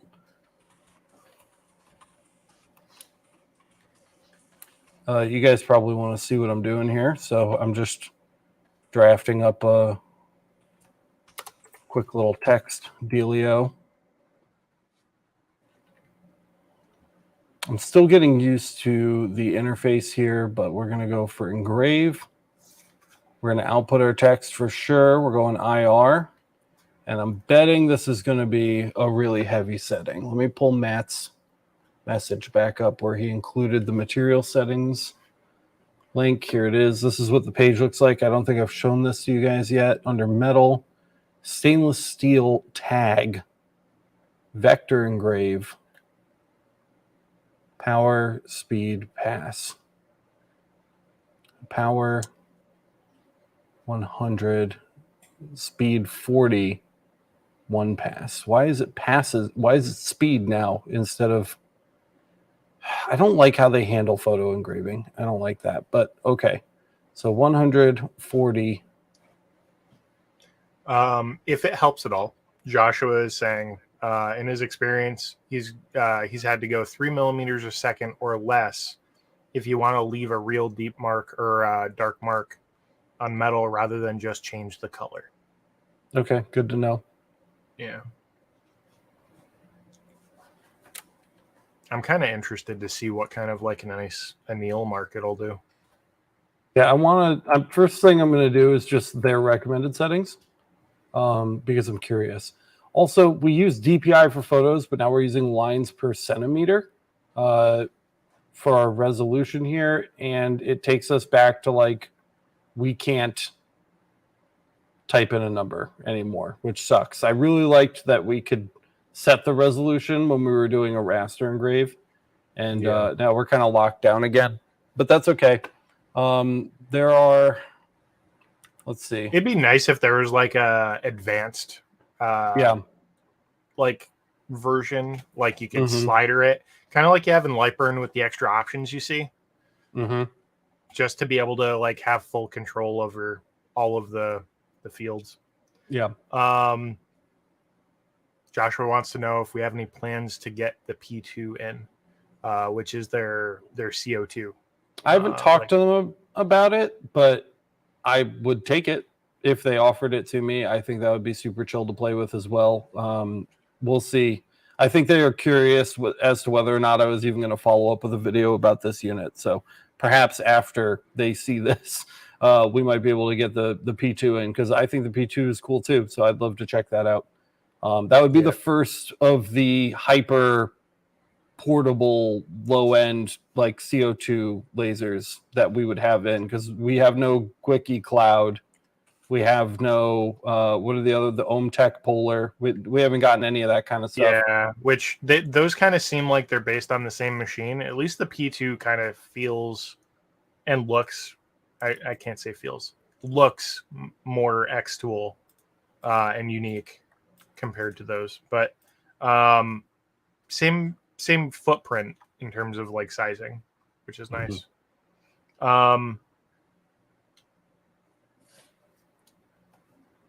Somebody told me that the P2 was an RF tube.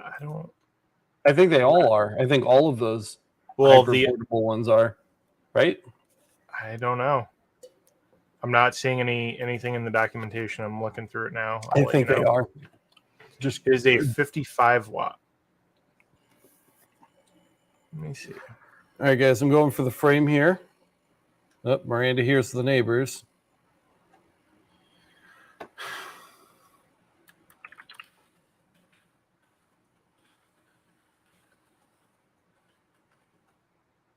All right, so we're just doing a frame up here. You guys will probably want to take a look at that. So I'm just getting this where it needs to go. I hope you've enjoyed the beard show today. Sorry in advance for that. I'll try to move you guys so you don't have to stare at my beard the whole time we're doing this. Might be able to get this closer too. Oh, let's see what we can do. HD Coca-Cola. It is a glass tube. Oh, interesting. Well, there you go. There we go. That's better. So you guys can see that a little more clearly now.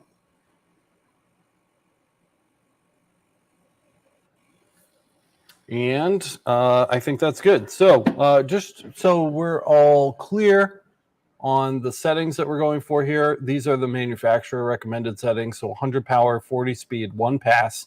I'm running this at 30 lines per centimeter, which is about 700 DPI if I did the math right.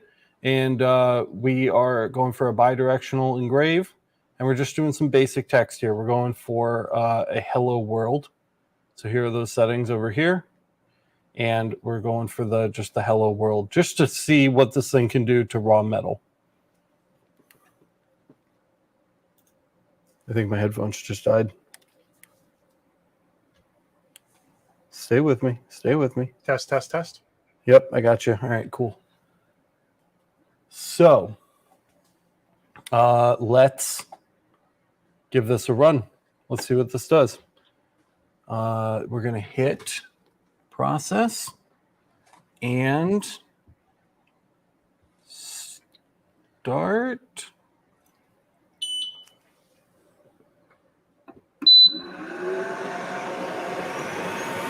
And there it goes. It's doing it. It's like Disney magic, man. Let's see. So we got Cuban says he just got a magnetic strip copier, even though some people said it didn't work, but it works amazing and perfect for metal cards. Very cool, man. Yeah, I was looking at grabbing one of those. I mean, some of them are a little finicky, and then some of them take their finickiness to the next level. So they can be a challenge. And then some people just don't follow the directions. In fairness, Right, so I definitely didn't do. Product. my DPI calculation right, but there it is. It definitely marked the metal. It's definitely a 1064 mark for sure. Yeah. So A 1064 diode would not be confirmed. marking that well that quickly. No, not at all. So 1064 confirmed.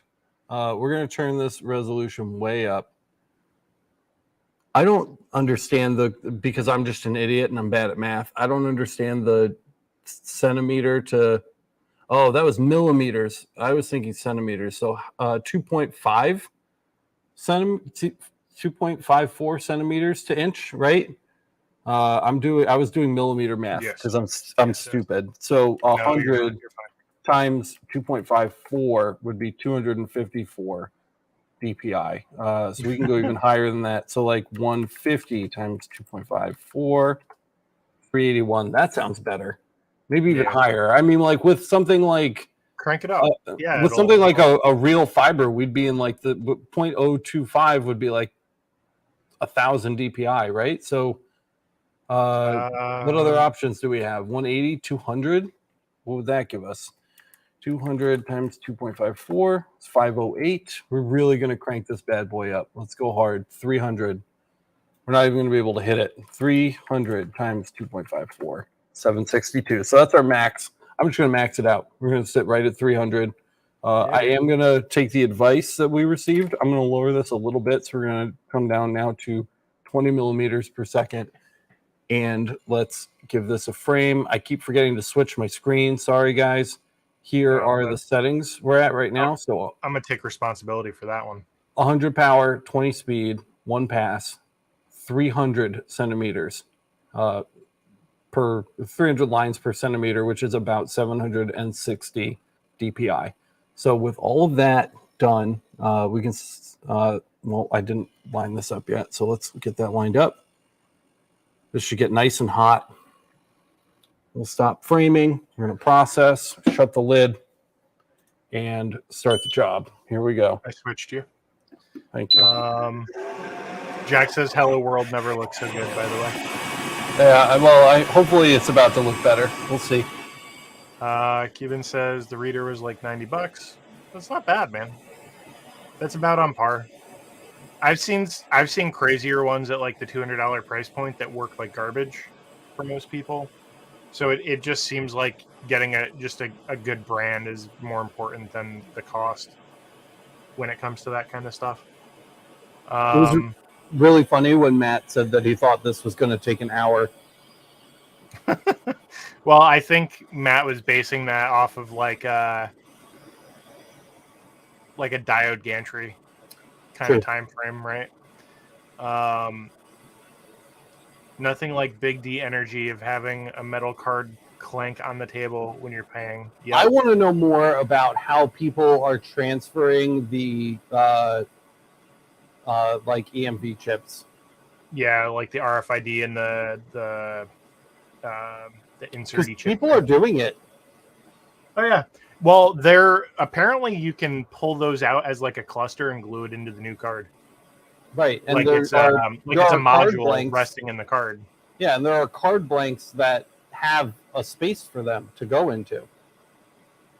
I'd love to see that done. Yeah.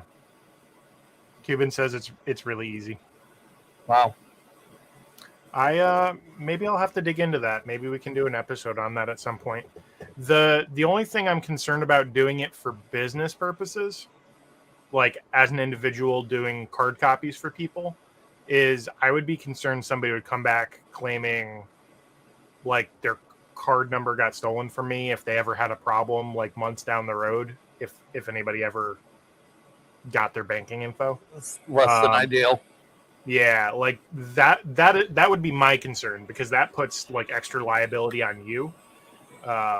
But the services that do it very explicitly give instructions to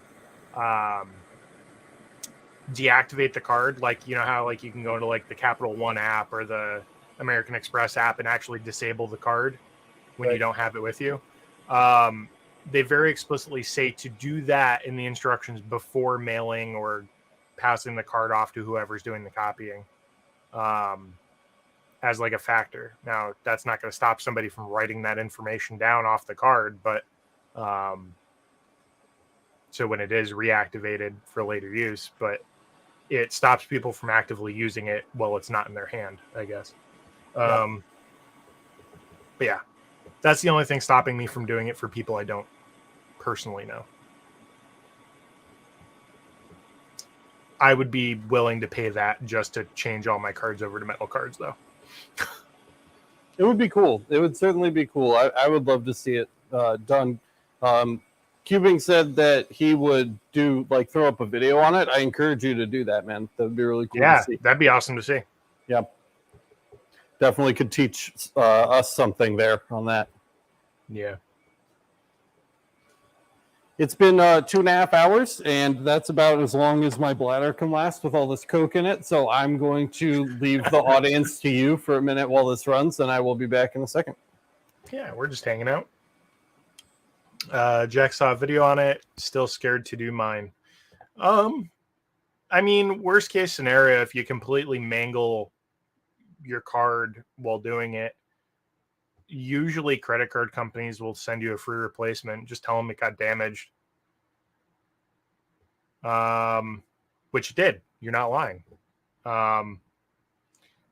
If you tell them it got stolen, you're going to get a new card number, though. So there's a company I've seen that does it, and he has a very nicely worded contract to avoid that liability. Yeah, I mean, the first thing with liability, right?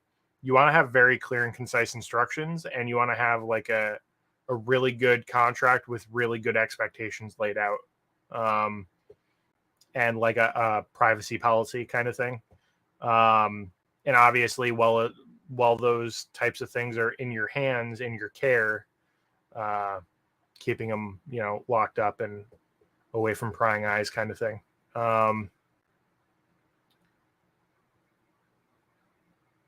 My new bank issued a card is not fully metal, but is definitely like a metal lamination.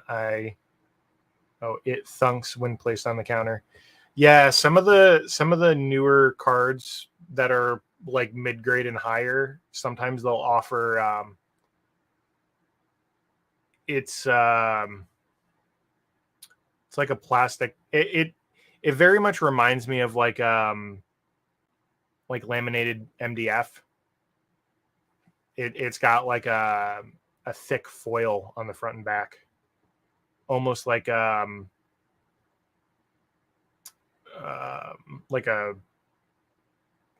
noise reducer you would see on like a very old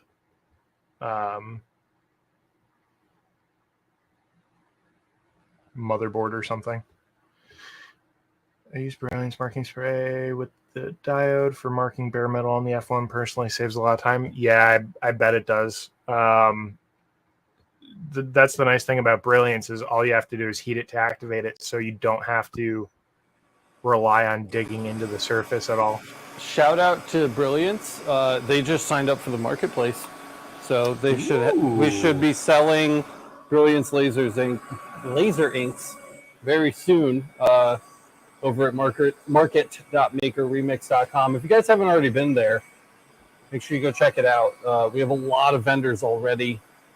I just heard back from Marco, by the way. He's visiting, so Light Object also just signed up. Marco is currently in Japan and China. So he said that he'd be listing his products as soon as he got back from his little business trip. I imagine he's doing basically the business tour, right? Checking out factories, making connections. Yep. Doing all the hard work so we get all the good parts. Maybe this is the first time you've heard of it, maybe it isn't. But if you guys haven't already checked it out, please, we've spent so long on this. We'd really appreciate you guys heading over and checking it out, maybe even testing a little bit for us. This is the new Maker Remix market. We've got a ton of different maker technologies. We're working on getting 3D printers in. Everything that you could need for your laser. We've got a ton of different categories. There are even like coaching availability. Andrew just uploaded somewhere, let's see, under newest. Andrew is doing Shopify setups. So if you're not wanting to mess around with Shopify, Andrew is like offering setup services. We just added laser everything coaching. So if you need direct one-on-one help, we're offering that. And then of course there's machines, project files, fixtures, jigs, just about everything that you could want. You can even buy one of our newest partners is GZ Tech, selling their laser sources. You can literally buy laser sources from the Maker Remix market right now, which is super cool. There's just so much on here, guys, and it took a very long time and a lot of money and a lot of man hours to get set up. Rotoboss and PyBurn, both available on the Maker Remix market, and we're really proud of it. We want you guys to see it. Again, you can head over to market.makerremix.com. And if you sell something that you think other laser engravers might want to buy, something to help them accomplish their mission, you can sign up to be a vendor. There's a link right here in the top right corner, become a vendor, which will take you to our pricing page. You can get signed up. It doesn't cost anything to give it a try. It's absolutely free. So I would highly recommend checking it out. The nice thing, just expanding on what you said too, if you sell something that you think other engravers might be interested in, it doesn't mean you're selling blanks to your customers, right? If you sell some kind of product that you have to buy in bulk and you're buying the minimum possible just to fit it in your shop to sell, maybe this will allow you to buy more and share some of that product with other people, which will help, reduce your cost, right? Yeah. So that's one of the other benefits too, is it's kind of like cost sharing in bulk buying. Andrew says, hey, there's me. Yep, there's Andrew. And John says he's going to be looking at potentially selling some digital project files once he gets things finalized. Awesome, man. I've been spending a fair amount of my spare time doing some digital file design as well. So I'll be throwing some jigs up. I've also been educating myself on some 3D digital design. Nothing crazy, but for other things coming in the future. So I will be joining you, Mr. John. Wow, dude. Oh, heck yeah. Yeah, and it's marked. It's like actually like engraved. You can feel it. It's pretty nuts. Don't get me wrong, it's not a 30-watt fiber laser, right? But it's in there. And I bet with a little defocusing, we could totally get this to Z mark as well. I don't know if we're going to spend the time on that today, but it certainly seems like ready to Z mark if we wanted it to do that. I'm not going to lie. I kind of like the look of the upper Hello World too. Yeah, it's neat. It's kind of, I don't know what it is, but it's like Blade Runner, like the old one. Yeah, we have, I think, almost like a scanning offset adjustment issue there or something. I'm not sure how I would categorize that, but do you see it there? Yeah, it might. It could be just the rendering too. Yeah, it's probably rendering the fact that there's going to be a massive gap between the lines. Mm-hmm. If you filled the gap between the lines, maybe it would actually connect end to end. I don't know. True. Just because I'm curious, I really want to try this. What are you doing? A photo on the steel. Ooh. Yeah. Of course, this would again be better with like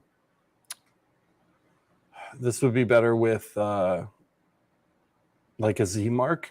We don't really want this to be engraved like the way we're about to do it, but here it is. I'm just gonna add a little bit of sharpening here, and we're not going to change this too much. The duration. It's going to be like, whoa, we can get really high. Let's see if they have some manufacturer recommended settings we can take a look at here. We're checking that out. Cuban says, hey, if I don't post anything for a couple months on my vendor account, will it be suspended or deleted because it's technically not active? No. I don't believe, no. Yeah, we don't have like an inactivity. We've had vendors for years. Yeah, that I mean, haven't- the first vendors that signed up to be like, hey, we'll test it with you. There, some of them haven't posted anything, and their account is still active. And at least for the foreseeable future, I don't think we have a plan for that. So no. you're good. I'm sure someone will reach out to you if there's a problem. Yep. Just don't lose your account details, is all I'm going to say. True.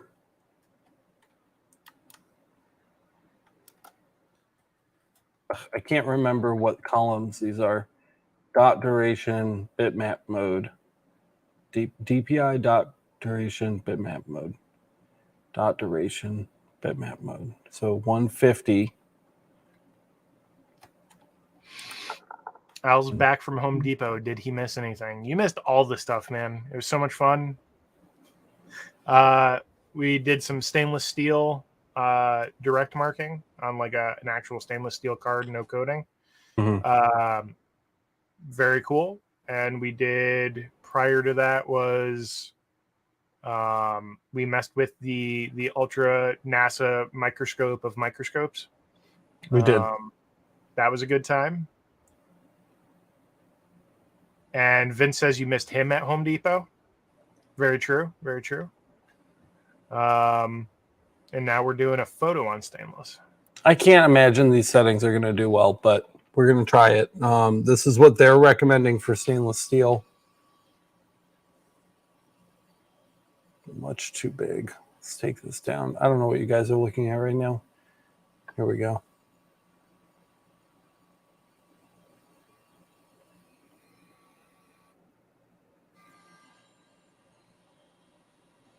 It'd be nice if the framing reacted to what I was doing. Right now, if I resize something, I have to stop framing and then start framing again. Just Can you arrow key to move it around or no? Yes. Ooh, But it doesn't update. That's what I'm saying. Like it. Oh, so if you shift it real time, it won't like reposition like it will in EasyCAD and Lightburn? Correct. Oh, that's unfortunate. But whatever, survivable. It's a first world problem. I mean it works. Yeah, it works. Yeah. It would also be not as annoying if I didn't have the laser in front of my monitor. Mm-hmm. Like right where the framing button is, because I literally can't see what I'm doing right now. Okay. Here is the sample. So that's what we're working with. We'll see how it does. And we just broke Cuban. Oh my God. That's funny. I will switch you. Cuban says, wait, you can do that? In Lightburn, I always stop framing to move and resize it. Yeah, man. On Fiber, you can real-time shift while framing using the arrow keys. A lot of people don't know this, but you can also hold the modifiers Control and Shift to change your jump size too. And in your preferences, you can change how far those modifiers modify your jump. Yeah. Yep. Jack says you have to stop framing to resize but not move around. Yeah, exactly what I mean. Just moving. So if you need to reposition something, if you're working with like a 200 millimeter lens and you're working with like a temporary jig or something, you can totally shift your object around, and you can use Control and Shift to change how far it jumps and really fine tune it in. Cuban's mind's blown. There's no way this is. There's no way That's this is really fast. Yeah, there's no way. I can't tell through the glass, but I doubt it. It's like 2/3 of the way done already. Yeah. Oh, we'll see.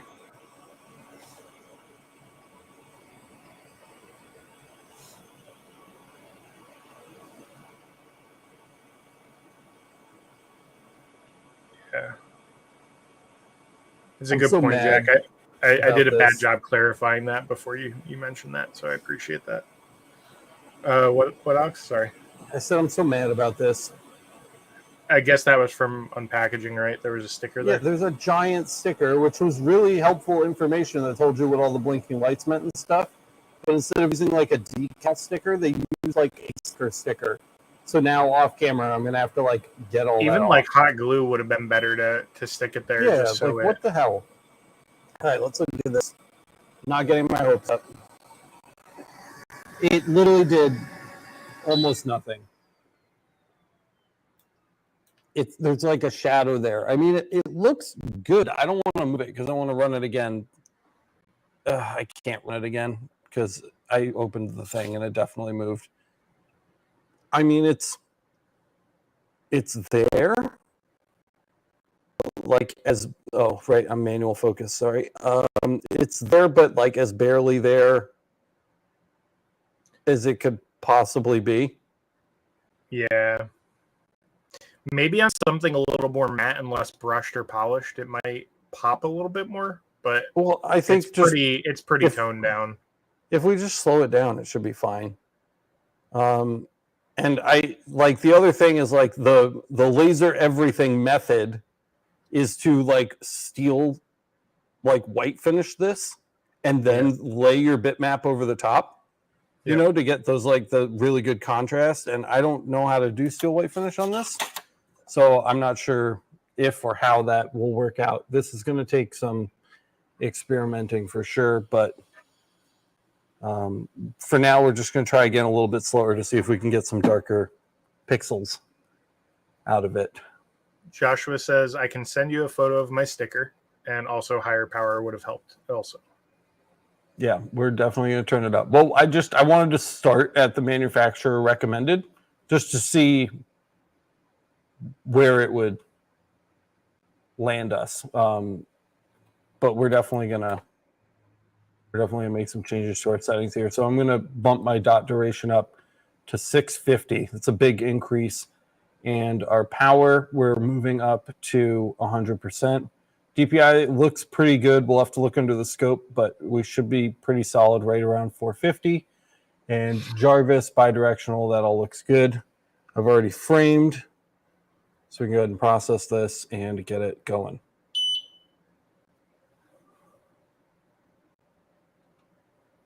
Of course, let's get you guys focused here.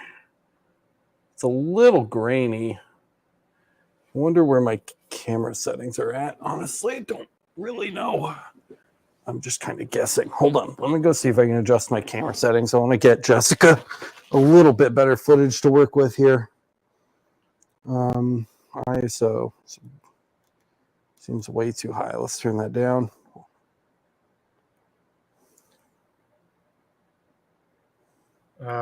Let's see. George says, curious to what would happen if you ran the diode, then ran the IR over the image.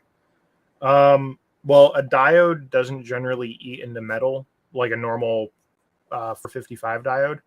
It's going to like heat the metal, whereas the IR has the capability of marking into it below the surface. Not a ton. Yep. It's a 2 watt, but it's going to more readily absorb into the metal than the 455 wavelength will. Way slower here. Yeah. Josh says, do you use any type of filter on your lens while recording an unguarded laser? No. Yeah, it's just is what it is. I've been making laser videos for a decade, and I've never damaged a camera sensor recording lasers. It could happen, and it may happen to me someday, but once every 10 to 15 years is a sufferable risk to take to not have to constantly filter my footage when I'm trying to make, content that's enjoyable. So it's a risk I'm willing to take. My odds have been good so far. Yeah.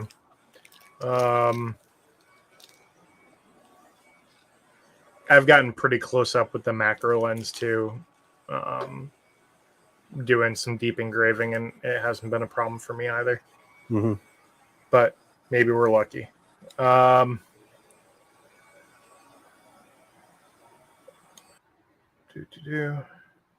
If you're removing a coating from metal, it's good to run the diode first and clean it up with the IR. Yeah, that's a good point. Awesome, good to know. I'm worried about my image sensor. Yeah, no worries. I mean, maybe worries, but it's always a risk. It's just one of those things.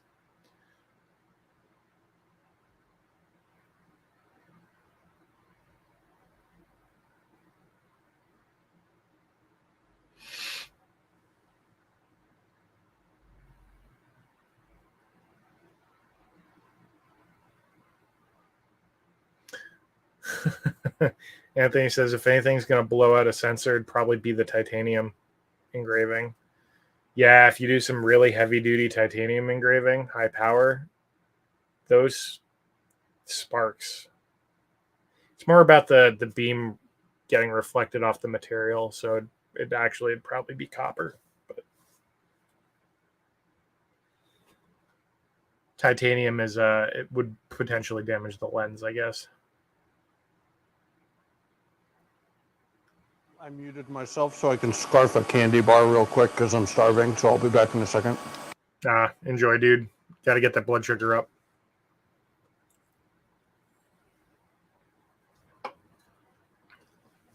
Looks like we're about 2/3 of the way on that image.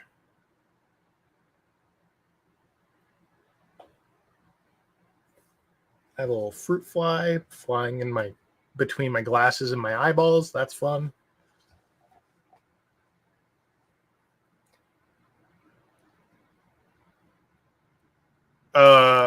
No, John, we're definitely not going to do lasered with what nukes a camera sensor with Kyle and Alex. I don't know if we want to intentionally do that one, but we did blow out a camera sensor on a phone with the UV. So I guess technically there's that. That's already up on the channel.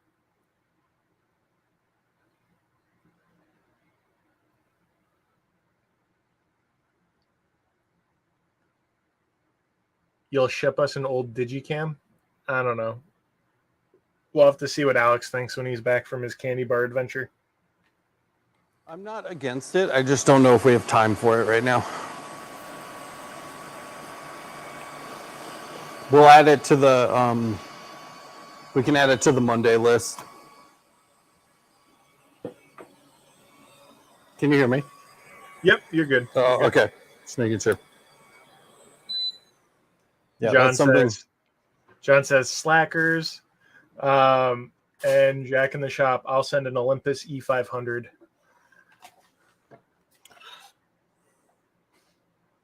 Well, it did something. It's not terrible. It would just be better if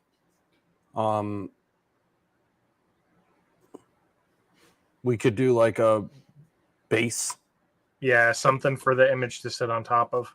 Yeah, but I mean, it looks good. You know, it's not like that's clear. You just have to get it in, like, because you get that. Yeah, you get like that inversion there. Blowout. Yeah, but it's good. It's definitely doing what it should be doing, for sure. Yeah. Josh says, I've seen videos of people's cameras getting toasted at laser light shows, so it's a real fear. Yeah, I mean, that a laser light show is a more direct beam rather than a reflection, I think. Yeah. Because a laser light emitter for those shows, you're taking the beam and it's being reflected off of a mirror array, being sent outward like a projection. Whereas with what we're doing, you're hitting the material itself, and the reflections coming off aren't being mirrored. It's the remaining energy that's not absorbed by the material. So it is a fear, but it's run through just about everything I can think to do, unless you guys have something specific you'd like to see. Do you have anything specific you'd like to see us run through with this before we call it a day? Josh says, hit it with brilliance. I don't have any.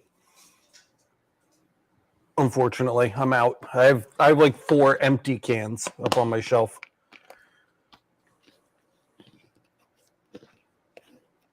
Jack says it's also about how the beam is focused, I would think. Absolutely.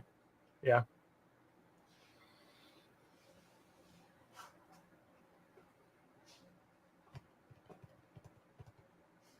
I'll give you guys a minute. See if there's Yeah, anything specific we you got want to see. We got a bit of a delay on stream. No Pretty worries. good delay.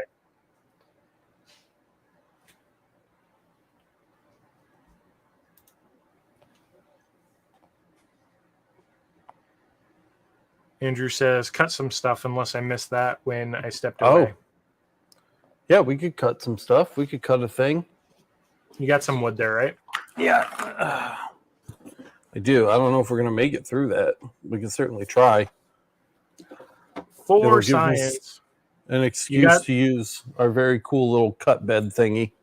I was going to say you have that little blade table thingamajig. Yep, I sure do. Nice. Does it fit? No, it won't fit in the bottom either. I was wondering if it would fit, like if I took this plate out, could I set the whole thing on top of the cut table? But I don't think so. I don't really think there's a way to integrate this better than just kind of slapping it on there, which is a little unfortunate, but... Foiled says Maker Remix is pretty nice. Yeah, if you think the shop is cool, go check out the social network that we set up, which is also pretty cool. It's just makerremix.com. We have like 300 members right now. It's pretty cool.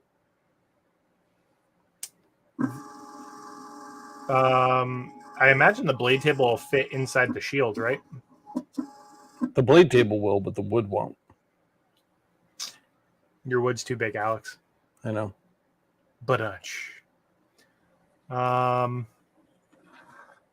Yep, they're agreeing with us. Try cutting a piece of wood. Cool. We're doing it. We'll just go for a simple shape here.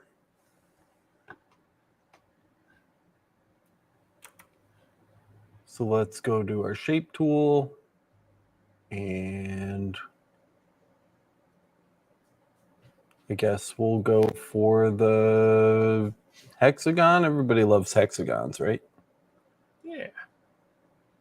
Let's go for a hexagon. Maybe we want to make a hexagon keychain.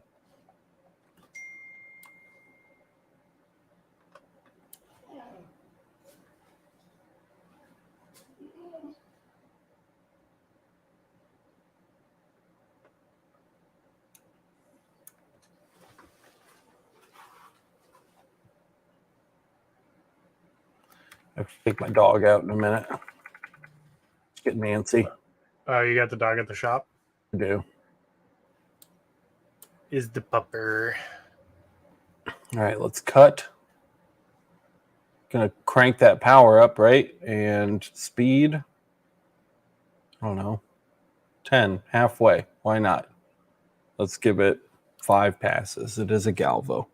Let's frame it. Looks good. This will be a good test of the filter here too. Stop framing. Let's process it and start. Let's see what this does. Switch cameras. Yep. I'll zoom you guys back in here. In fact, let's make sure that you're focused so you can see it well. There you go.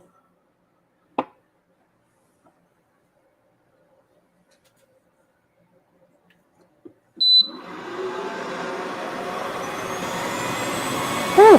Oh my God, dude, it cut right through it. It definitely did not need 5 passes. yeah, it did it. At least to me, it looked like it did it in 3.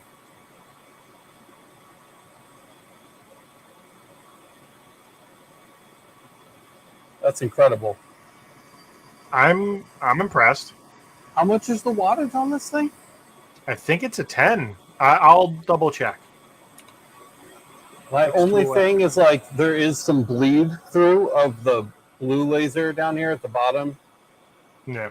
You can see, so I'm gonna pop these on just to take care of myself. Yeah, 10 watt 455 diode and a 2 watt IR Wow. 1064. I'm Just can't- impressed. Yeah, dude. That's good. They must Okay. be getting a really fine point. Like it's just, Just punching through. yeah, no kidding. There we go. That was wicked fast. Still no smell. I mean, again, there was some loss out the bottom, so I caught it at just the very beginning, but certainly tolerable and no visible smoke at all. Not bad. And here is the piece. Where's that focal point? Right there. And here's the edge for you. Considering there's 0 air assist, I'm impressed with that. Yeah, the front looks good. I think the front is only dirty because my fingers are dirty from handling it. The back definitely has some toasty. Yeah. But not bad either. Certainly not bad. A little bit of weirdness here where the cut started. Can you see that? It's like a little lead in. like a lead in. Yeah. Yeah, but the front looks okay, which is bizarre. The front, it's probably a reflection. So maybe a little overpowered. It probably hit the little metal grate. It probably hit the cut bed and then bounced back up and marked the back of it. That's the only answer because the front is super clean. So we did get a little bit of reflection on there. Yeah, 2 seconds with a sanding block and this thing will look stellar. So really cool. Yeah, super good. Cut with it. This is definitely coming home with me today. So this is going to be my at-home laser for obvious reasons. It's super small. You can scratch the itch from the home office. I can scratch the itch from the home office. It'll give me something to play with. It comes with that purifier, so I don't have to run exhaust inside the office out somewhere. Let's see what that filter looks like, by the way. Let's take a look at that after a cut. I'm not even going to pull it out. There's barely anything on it at all. Good initial impression from the filter as well. This has been just a great experience. Foiled says his go-to for that would be like 100 power 3-speed. I imagine that would be one pass. One pass for sure. Yeah, for sure. And John says tape would fix up the toasty. Yeah, masking it'll. Yep, mask. Keep it nice. You and absolutely do says like some black masking tape. Yeah, no. Well, yes, you could do black tape. Well, I think he's saying that because he's got a big order coming in. Oh, I was gonna say, make sure it's PVC free. Yeah, he specifically ordered black masking tape. For things. Yeah, like gaffer's tape doesn't have PVC in it, which is why I usually recommend gaffer's tape. It's really good. Speaking of that, Anthony, is that going up soon? Did you get that in? I think he's listing it. Is that for the market? Oh, nice. Cool. Yeah, that'd be awesome. Can you show how to use it on Lightburn? I will, Cubing. We will absolutely do that, but I am going to wait to do that till I have a chance to play with it. And I have Lightburn at home, so I can certainly do that at home. It's going to be very dry if I sit here setting it up for the first time and learning how to do it myself while trying to show you guys. It's going to take a very long time. I barely know how to use XCS, and we kind of struggled a little bit with that today, but we got through it. It's very intuitive. So we were able to get through that in a timely manner, but I know that this has specific steps that you need to follow in order to get this working with Lightburn. And I want to make sure I know what those are so that I'm not confusing people while I'm trying to explain it. So once I get the chance to go through it one time, I will absolutely, we can do another live stream. I'll do it from the home office. We'll sit there with the purifier and mess around. We can play with some stuff on Lightburn. I'm totally down to do that for sure. Yep. Any closing thoughts there, Kyle? Color me impressed, man. Yeah, I'm pleased. I know you were excited for this. I was tempering my expectations, but yeah, well, were you on? You use it? Were you I'm- on when we I'm a started today? When Not I at the was like, start. or not when we started. I don't remember when I said it, but I said like usually with diode stuff, I come into it like apprehensive because diode brands love to like over market stuff. Well, yeah. You know? So from the They- time of diodes coming to market essentially as a laser product, you went from optical output power to now companies are mixing in the actual input wattage, not the output wattage. Yeah. The input watt, there's wastage there if you didn't know. It generates heat and it uses wattage and other things other than just the module. It also, that's the wattage for like the cooling fan for the module and the rest of the machine potentially too, depending on what they're measuring. So it's very not genuine when companies do that, I feel like. Yeah. At least, Disingenuous. Yeah. Yeah. At the very least, misleading to those who are just getting into the space. Yeah, because they're like 150 watts electric power, and it's like that's not what that means. Yeah. I was just helping somebody 2 days ago. They were like, it says this laser is a 40 watt. Why would I get this, or why wouldn't I get this over a 40 watt CO2? Mm-hmm. I know it's a different kind of laser, but it's going to do the same thing. It's the same wattage. No. Yeah. Very, very different. Adam Stack is infamous for doing that electric machine power nonsense. Yeah. Basically all the brands are these days, but Yeah. I don't know if you remember the B1 30 watt that came in from Longer, the diode. Oh, right. Yeah. They market that as a 30 watt. That's actually a 36 watt optical output power. Mm. So that's on the testing platform too, in line. But I kind of give them respect because they're marketing it accurately. Essentially, well, they're actually lowballing themselves, but companies that are very forthcoming with information like that kind of get my respect. I'm going to spend the next 2 hours of my life doing this before I go home. I'm not taking it home like this. Some Gugon, dude. Yeah, I'm just going to get like... You got Gugon in the office? Probably. I'm going to get some like a wet sponge and just soak it. Should do a lot of the work for me. Another thing, if you guys haven't played with a ton of diodes or haven't played with them at all, another thing that will affect the perceived power of a diode laser is how tight the focus is, how tight the beam is, how small the dot is. Because if you're working with, let's say, a 10 watt laser, but it's the beam combining and it's not awesome, and it's got a massive dot size, that power is spread out over a bigger area rather than being focused in. Yeah. So think of it like a magnifying glass when you're trying to light something on fire, right? If you've ever stood outside in your backyard with a magnifying glass in the sunlight, it is far easier when you have a good focus, rather than a single dot, Yeah, the thing about diodes, and this is why we don't have a diode library, is because there are so many variables that regular Galvo lasers don't have. And so when we do, we will eventually throw up a diode library, and that'll be really cool. But it's going to be like every setting will be specific to the exact make and model. There won't be like any general settings for a 20 watt diode. You'll never see that because there's just too much. It's too much going on. We have to close out here. My dog has had enough, and it's time to take her out. But I will finish peeling this. You guys will definitely see it around the home office very soon.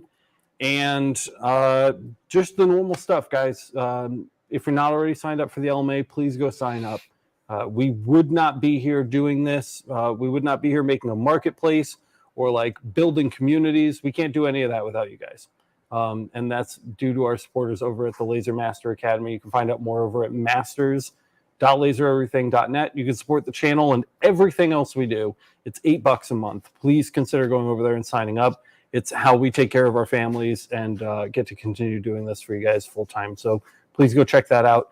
Also, go check out the new marketplace. We really need some testers. There's like $1 files. Go buy something cheap and just make sure everything works. There's a feedback form at the bottom in the footer. You can let us know how the experience was. Simple stuff like that really, really helps us out while we're trying to like clean things up and get stuff working.